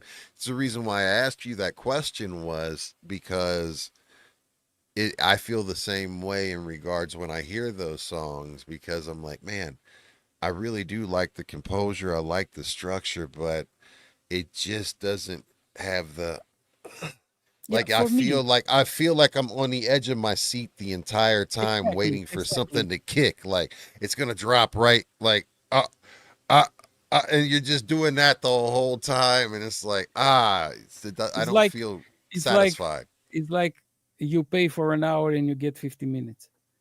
Exactly right. Or I'm not going to be crass on here, so I could be crass, but I'm not going to say that. It's the blue walls instead of blue. So nah, Yeah, that's for me because I grew up listening to boom bap, to yeah. Cypress, to Delinquent, and uh everything was like I told you, the kick had to hit you in your chest, and the snare had to slap your face. So that's what I want to hear, and that's what I need in my productions. But it's also the sounds that you mentioned too, because you did, and I always agree with the fact that I always appreciated and still do folks that are always experimenting with different sounds and really intentionally thinking about how they're manipulating plugins, machines, whatever it be, to figure out, all right, this machine was designed to do this, but how can I do something with this thing that it's not designed for to make That's it get me the most grittiest, ugliest, funkiest, nastiest sound that's that's like that's that. the Ooh thing I'm wee. doing.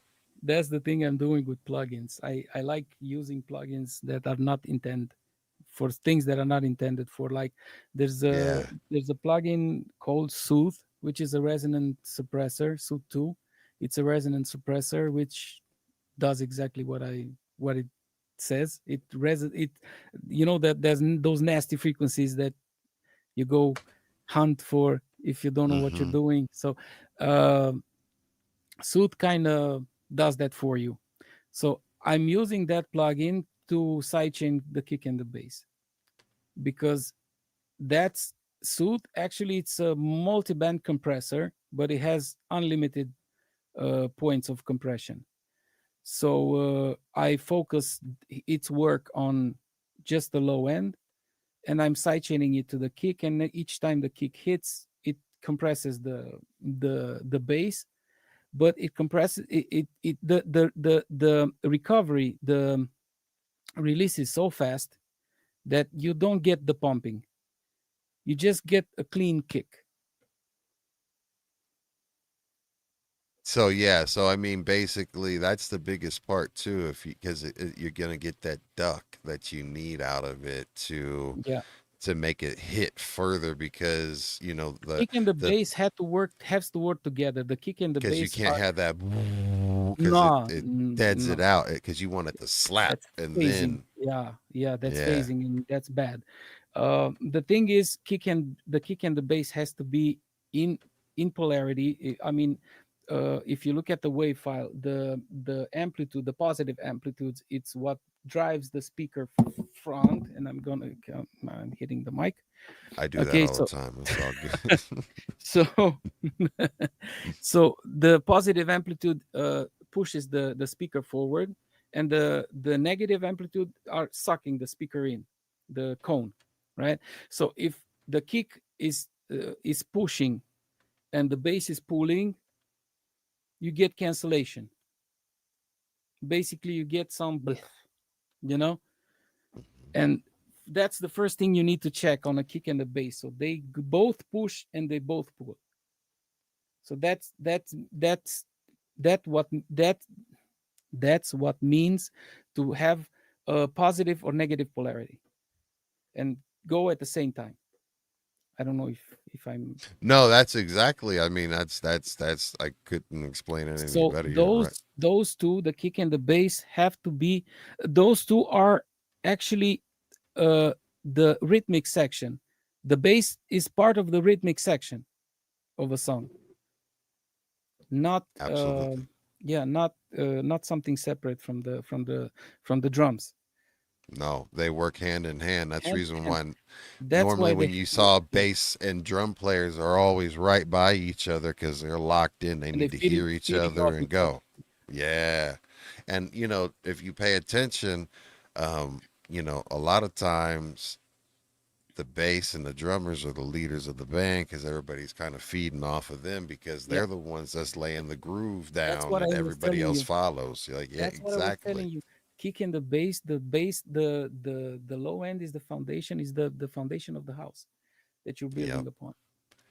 And who really speaking to sampling, right, and getting back into beat making, the person that was really instrumental in our era of music and especially sampling, one of the most sampled persons in all of history, James Brown, knew that very early on and taught that to Bootsy Collins and when they got formed the original JBs and taught the secret of the one to Bootsy, and Bootsy then when he moved on because James Brown fired him for drugs and got them all high.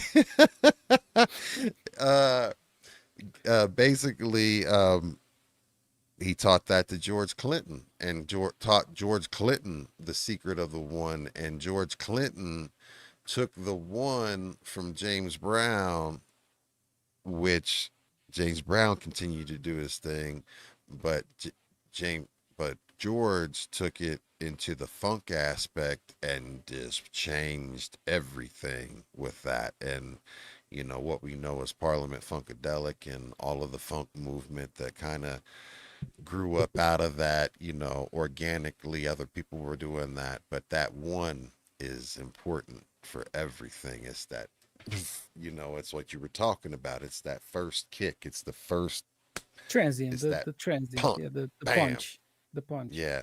You have to Like slap everything together. returns. You can do anything that you wanted to in this bar structure. He was like, I don't care if you play all the, but as long as you come back and it's the one and you're hitting on the one every time, Yes, boom, you're good. So that's the yes, secret of the one. And yes, so beat making, right? Like yeah. when you're looking at and doing and you get to work with some of these artists. I mean, we haven't even had a chance to get into like who are all of the artists that you've worked with so far and had an opportunity to work with. Mostly local artists, and of course Tyler, which is in South Africa, and I also mixed an interesting project from a guy in Timisoara. It's a city 80 kilometers from here. Mm-hmm. What he was doing was going online, going on YouTube, finding singers and instrumentalists, and contacting them. And they were doing a project, an international project. I mean, let's say the drummer was from Spain, Mm-hmm. the vocalist was from California, the guitar player was from Costa Rica, you know, and the mix engineer from Romania, and he was doing the bass line. So I mixed a few of his songs, and they were quite. I mean, the yeah, also from Tanzania. Yeah, I'm mixing a guy from Tanzania, some Afro pop. As my wife reminded me. Thank you. Yeah, and from Sweden, I had an indie pop band that I mixed. So I'm not mixing only hip hop. Yeah. I went into a lot of different genres. Do you find And that fun? yeah, it is. It is. Actually, it is. It is. It is fun. It is fun doing Yeah. something. Yeah, because it gets you out of your not comfort zone, because I like comfort zone, but Yeah. it puts me into another a different mindset other than And hip does hop. But everything I mix is is with hip hop in mind. Yeah, you got. I understand what you're saying with that mentality. You're leading with that mix and that foot, like we were talking about. It's gonna have that drive and that Yeah. energy and that. But I mean, I would say that also probably listening and having an opportunity to mix all of these different types of artists and genres of music has to be able to be something to help you creatively. I mean, it's got to help keep your creative process and open up your creative process because you're listening because you got to think about it when you're listening to that indie pop or whatever genre of music Indie that rock. you're Yeah. yeah, Hmm. like what it is, your ear kind of has to still conform Yeah, to but that genre. I always ask for reference tracks. Yeah. I always ask for because uh for someone to hear, they like in indie rock, it's very dirty and very dark. If you try to, and very guitar driven. I mean, Okay. the drums are way in the back, Like it's Metallica and Justice for All type. yeah. Well, no, no, the drums were up for it and the guitars were back. It was the bass that was all the way in the back. But yeah. No, this is a bit different. Yeah, it's Mhm. the drums are in the back. The guitars has to be a wall of sound, and Yeah. the bass is at the almost at the same level at the guitars, and also the vocals had to be dark and not so present and very in the back. It's a bit weird, but it's fun. It's fun to mix. I mean, I would never mix like that. I'm a very bright person, and I mix with very high definition. I mean, I need to hear the notes in the bass. I need to hear the notes. I need to hear the articulations of the instrument, you know. But it had to be done like that, and the guys loved it. And But it was what's cool about it was is like you were just challenging yourself in your mind and be like, all right, we're gonna do this separately and yes, yes, do it a I had different way. I had the reference tracks. I listened to the reference track. I had an idea, and I put my own thought and process into that. So that's dope. And now, we're wrapping it up. I want to ask you one thing, because you mentioned that you worked with, local guys, Yeah. and that in itself, and that's kind of the question that I wanted you to, maybe go further on, because please take an opportunity to tell everybody, you know, especially the folks that we have here in the States, that want to hear more hip hop locally. Who should we be listening to? Like, who have you worked with? Like, what are artists that we can listen to and listen to your work now on and hear? Uh, STH, which is written. I don't know what I can write because it's the first song. The guy from the first song. There's an album I Hmm. did for him, Hmm. Luminant and Tunetic, meaning light in the darkness. Yes, sir. It's already online. Omu John, meaning John the Man. Um, um, Nya Urs, the bear, which is coming very fast in from the back. Uh, hmm, I might slip my mind. Uh, It's late. but It's all good. these three guys which are coming, which promise the most. Gotcha. So there Gonna you work. guys go. You have some homework assignments to get up on, and that's what we love is the fact that you know, uh, just being able to grow your catalog, and honestly, with that this platform, we our hopes and intents are is just to be able to again connect all of the different underground communities, these local artists, and have a platform where local independent artists have an opportunity to shine. So at any point in time, if you have the opportunity to link us up, I'd love to be able to get them on here and give them an opportunity to have an interview and promote their music. That's what this is here, for. This is I'll not. connect you. I'll connect you to a promoter. That'd be Uh, dope. yeah, Yeah. I'll give him your credentials, your Instagram, and he'll contact you Thank you, for. sir. Appreciate that. Yeah, I think he'll have a lot of stuff to say about music and industry in general.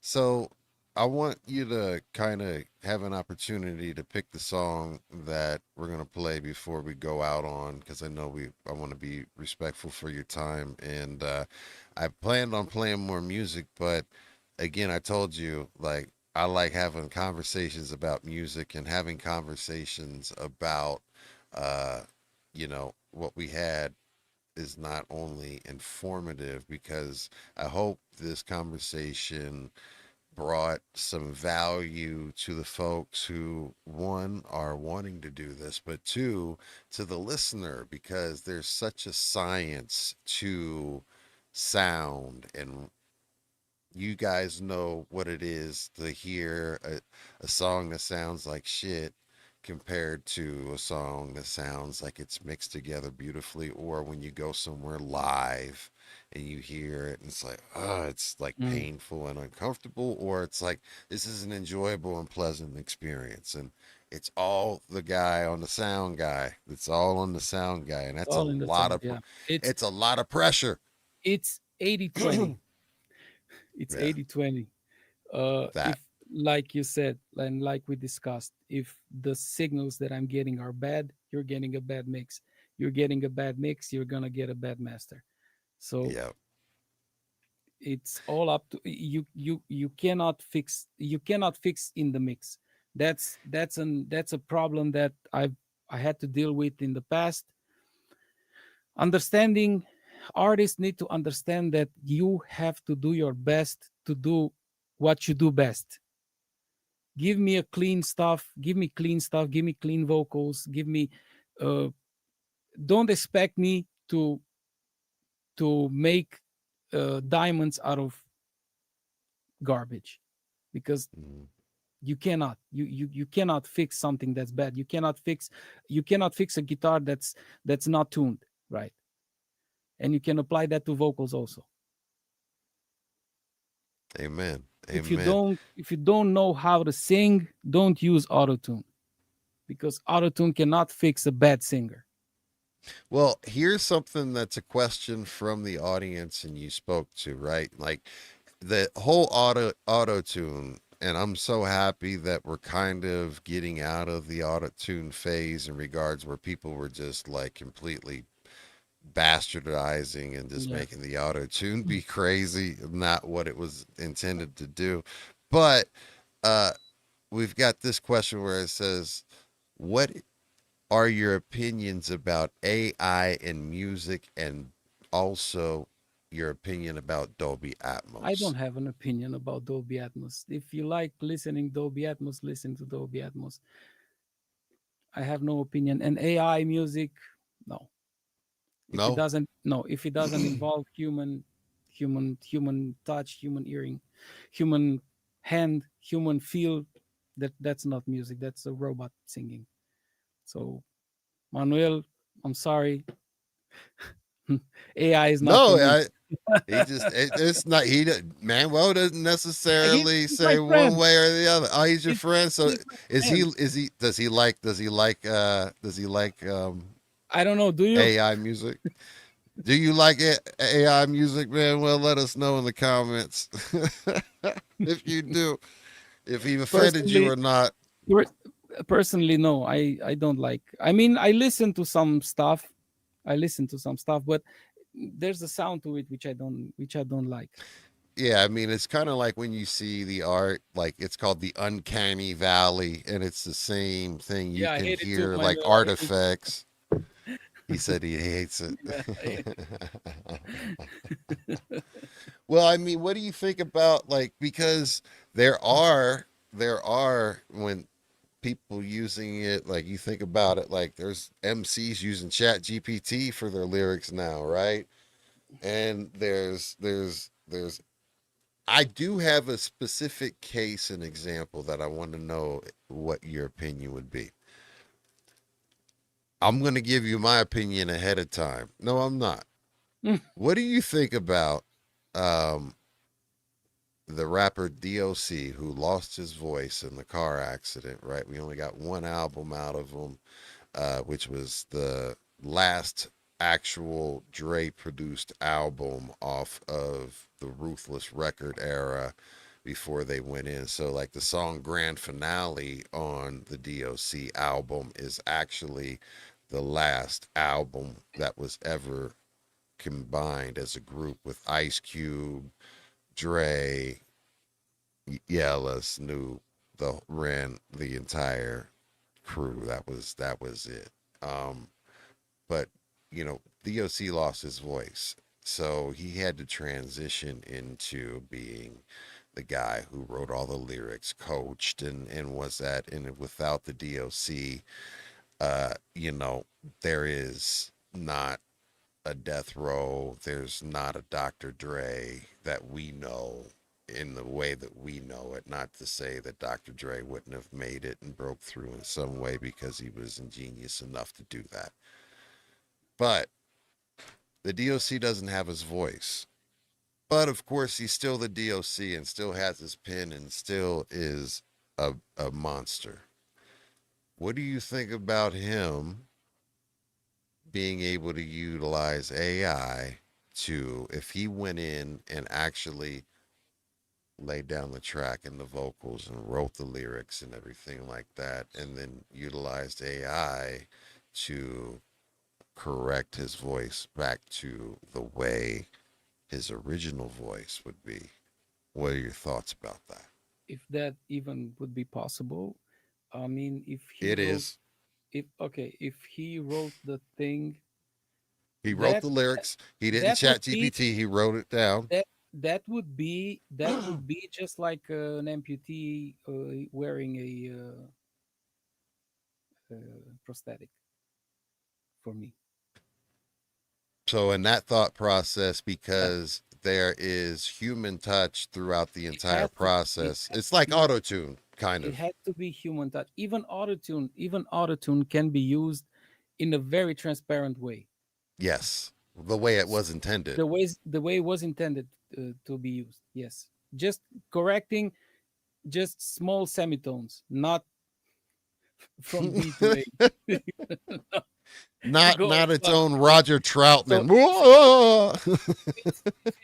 if it's DOC using AI just to to make his vocal sound the way he was sounding, but it's him Yes, rapping, not it's some him. robot, then Nope. yes, it's a Yeah, prosthetic. It's like a yeah. Because that's there's been talking about that, and he's been talking about it, and everybody's been, and I've been begging for it. Like one of my prosthetic voice. dream Yes. interview, yeah. And when it is, I mean, if you think about it, though, I mean, that's a dope thing, and I love the way that's beautiful the way you phrase that. I appreciate you're the first person to actually pose that argument in a way that is relatable to a real world condition. And thank you for that because that is something I'm going to steal from here on out. Do that. So You salute have to my you. salute. All right, it's approval that I'm gonna go ahead and make sure that I give you credit for that one. But no, that's dope, and I want to be respectful of your time. What is a song that you'd like for us to go out on and Why set the don't we stage play the for? song that I finished today? One of Tyler's. Okay, how do I play It's in that? it's in your WhatsApp. It's in my WhatsApp. All right, I give me gave a you a second. link. All right, give me a second to pull that up. Got it. Let's see here. It's a WAV file because I just finished it today. It's a link. It's Got a it. Yeah, yeah. No, I clicked clicked on the wrong WhatsApp chat, and it was like a link to a microphone stand. I'm like, what? yeah, yeah. It could be All could be a right. microphone stand in my chat. No, definitely not. Definitely not what that was. It's like, nah, not a microphone stand. I don't need that. All right. So tell us about this song, though. What do you want to know about it? So, in from your standpoint, from the creative process, what was your input into the creative process, but also what is it that you were, and we've talked about in depth about how your thought process in regards to mixing and mastering, but was there anything tonally or any type of emotion or mood that you were trying to make sure that you conveyed, or was there anything special about this song that you wanted to share it? Uh, yeah, I worked so much on this song today and yesterday because and now it kind of became very very hard to talk about it. uh like I always do with Tyler songs. It's even if we go drum slapping, and like we said before, we always come back to the feeling that, to be honest, I don't remember the lyrics at this moment. Mm-hmm. But I wanted this song. When we started the song, it was very boom bappy and very slapping. But when he recorded, you will hear the chorus. It's mellow and soft, and it's Tyler Linkman. So It's the thought Tyler process, Linkman. yeah, the process is the same every time. I'm doing very melodic stuff on his productions, and every time I'm trying to do something more aggressive, it always turns out to be Tyler Linkman. Tyler Linkman. And if you guys do not check out Tyler Linkman's episode on B-Boys Underground, you can go to the past episodes tab or the live tab and see Tyler Linkman's episode. I'm getting tongue-tied at the moment, so it's a good time for me to take something to drink while we listen to Tyler Linkman, y'all. Here we go, y'all.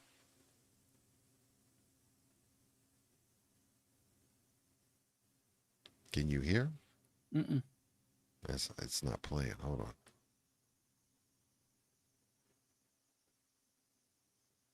Let me refresh it.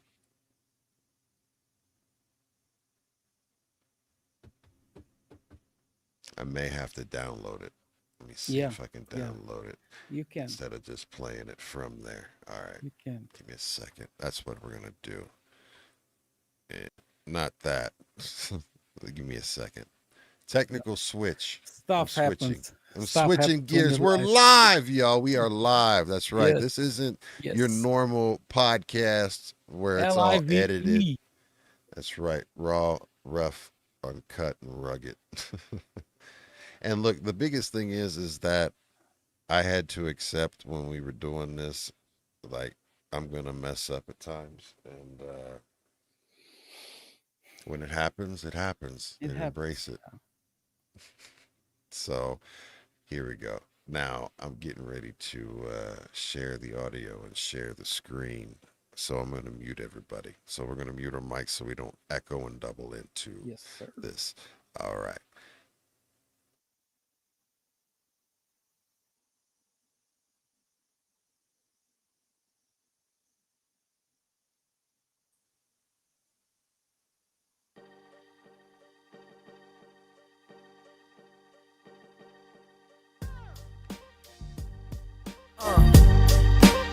And then I make her go.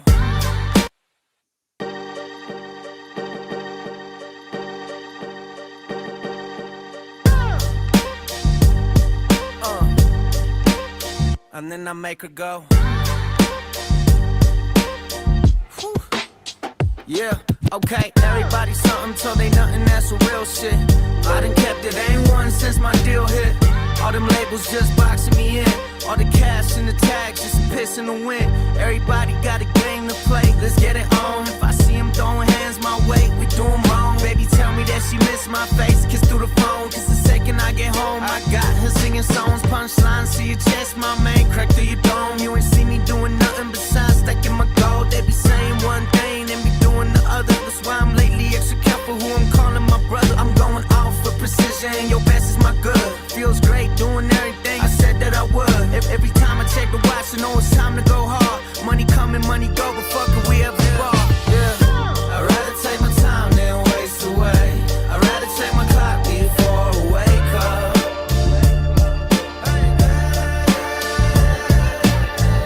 I'd rather go down in history than let my soul drown in other fake love. I was crafted by the gods, but they don't make them like they used to. Step up in my frame like a movie like Hulu. This shit ain't nothing new to a boss. I just get up to the business, it don't matter the cost. Swear these hoes stay trippin'. They pocket watch and check out what I'm sippin'. How you living? You findin' cause you take one and you giving. I'm gone, on my way, nothing better than today. Haters, man, fix your face. Nothing worse than second place. We know, but then we don't, cause we always in the first. Finna hit them with a left, cause I be right up where it hurt. This that chaos meet the calm, this that hustle meet the fate. Then the hammer meet the anvil, I let God create. And on my days, I've been trying to figure out this life. On my days, I've been balancing what's wrong plus right. But homie, I don't know this, majority people ain't shit. So don't go tripping over no one, it's so grind, that's it. But shit, I'd rather take my time than waste away. I'd rather check my clock before I wake up.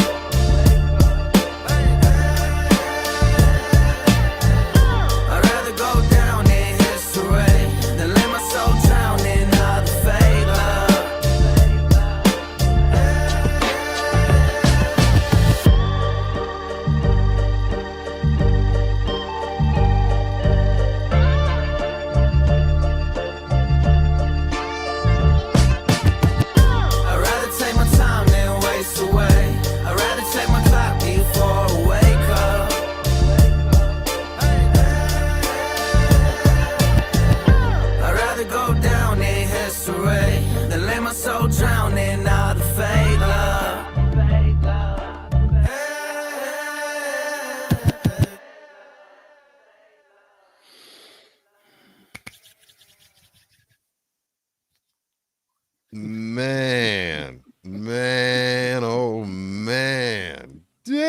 y'all heard it, man.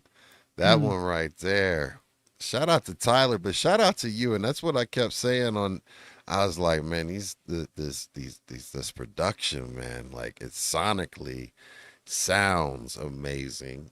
thank you. Sonically, you can tell, as someone who really does listen for that, like, yes, and the beat, beautiful, and of course Tyler doing Tyler, like it can't, Tyler like you being said, Tyler. it can't not be Tyler. Like there is, and that is the most best way to say it, because Tyler is Is a, unique a in his style. Yeah, he's gifted. Like yeah. he is so gifted, When I first man. when I first heard him, he we met online on a Logic group on Facebook, Hmm. and uh, he was posting a question about mastering, and I was just dabbling into mastering, and I answered his question, and we went back and forth on some Yeah. topics, and I said, okay, give me one of your songs and I'll master it and see what it's happening. So he gave me one of his songs, and then when I heard this, oh my god, what the heck is with this guy? I mean, he was 20 years old and was sounding, he has words, he wasn't as good as he is now, but he was good. I mean, he was you know and instantly I said, okay, I listened to your stuff and you're sounding amazing. I'm looking for a guy to produce, and a talented guy to produce. And I said, I want to do stuff with you. And he said, fuck yeah, let's do it. And that's how we that's how we started. And Hey, look, man, that's beautiful. we put rugs in his room because I could hear every corner of his kitchen or whatever. You said rugs, not drugs. So No, remember, kids, rugs. R rugs, not R drugs. Rugs. That's Rugs. a you should put that on a shirt. You should sell that. Rugs, not drugs. Rugs, not Beat Shack's official. Rugs, not drugs. correct. Look, man, I have had an amazing time. I Me too, hope bro. you had enjoyed. This was your first time ever being on any type of podcast or Any any type type of of, interview. yeah. Did you feel comfortable, man? Yeah, of course. Yes. Did you have a good time? Yes, I did. All right. Well, look, man, you stayed up super extra late, and from the kids and everything from the wife. I want to say thank you to your family for allowing you the time away from them to do this, and thank you for your time. I really was looking forward to this interview. I hope you are willing to come back many, many more Anytime, brother. times and Anytime you're inviting discuss. me. And look, you're always welcome. Anytime you have anything that you want to talk about, tap in and do this, and like tell me, like, hey man, let's do another afternoon. You got an afternoon open? I'm like, let's do it, man, because this is what I love doing. We're talking about music, and I think this was probably one of the most informative ones. Uh, we've had one other engineer, basically one engineer. Other than that, it's engineer, a great engineer by the name of Andrew Nast, get into it, and talk about stuff like this. But you were able to get into some stuff that we didn't even get into because we had conversations about other things. So I'm so Mm. happy that you uh, shared some of the things that I actually have a passion about, and you taught me a lot too. So I thank you so much for your time. You And have my WhatsApp. Hit me up whenever you hey, want. man, we're connected. So it like text me like a friend, like because I Yep. consider this is family. You know what I Yep. mean? And I thank you so much. And you connected with Ives, and again, thank you so much to Ives, Irie, and of course to Tyler Linkman for connecting us and having this opportunity to share this time together. And Yep. again, thank you so much. You got Thank you, anything brother. and anyone you want to shout out before we get up out of here, family? I think I shout out everyone that I needed to shout out in this. All right. Well, yo, I want to say thank you again. Shout out If to my I, B-boys under. Oh, what were you gonna say? yeah, if I missed someone, I'm excusing myself because at this point in time, I think I'm too sleepy. It's time to go to bed. He's sleep deprived, so it's no shade. The homie needs some shut eye. So look, If I forgot someone, I'm excusing myself, but I think I shout out everyone. shout out everybody from A to Z. Yes, sir. 8 through 80, blind, crippled, or crazy, it doesn't matter. So I'm going to say shout out to B-Boys Underground. Shout out to My Usual Suspects family, which are now known as You Might Know Us podcast. That's right. It's the You Might Know Us podcast. Things are changing around there. Everything's still the same. You all are the usual suspects. Thank you, everybody that's tuned in live.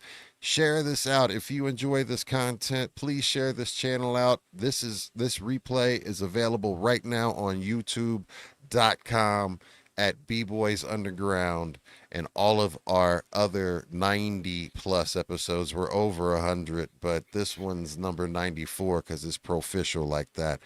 Much love. Keep it positive. Keep it pushing. Keep persevering. Stay in the present, not in the past. Don't trip on the future, because if you know the future, please give me those winning lottery numbers. I need them. You know what I mean? I've got 6 figures of medical bills to pay for. Holla at your boy. But don't trip on it, because you can't. You might not be here tomorrow. You might not be here tomorrow. So the shit that you're worrying about today and it destroying your peace, destroying your present, which is a present, get that fly away from your present and enjoy it. Worrying about the past causes uh, um, worrying about the past causes what is called, oh god, Future stress and anxiety future and, stress and anxiety and depression. Worrying about correct. the past causes depression. And Worrying it about keeps the you future stuck. exactly, anxiety. So live in the present. That's why what my wife always tells me, live in the present, and that's what I'm trying to do. And that's what I'm trying to learn to do at the ripe old age of 49, and still work on it every day. So don't Mulți trip about înainte, it. how we say in Romanian. Mulți înainte, meaning too many more ahead.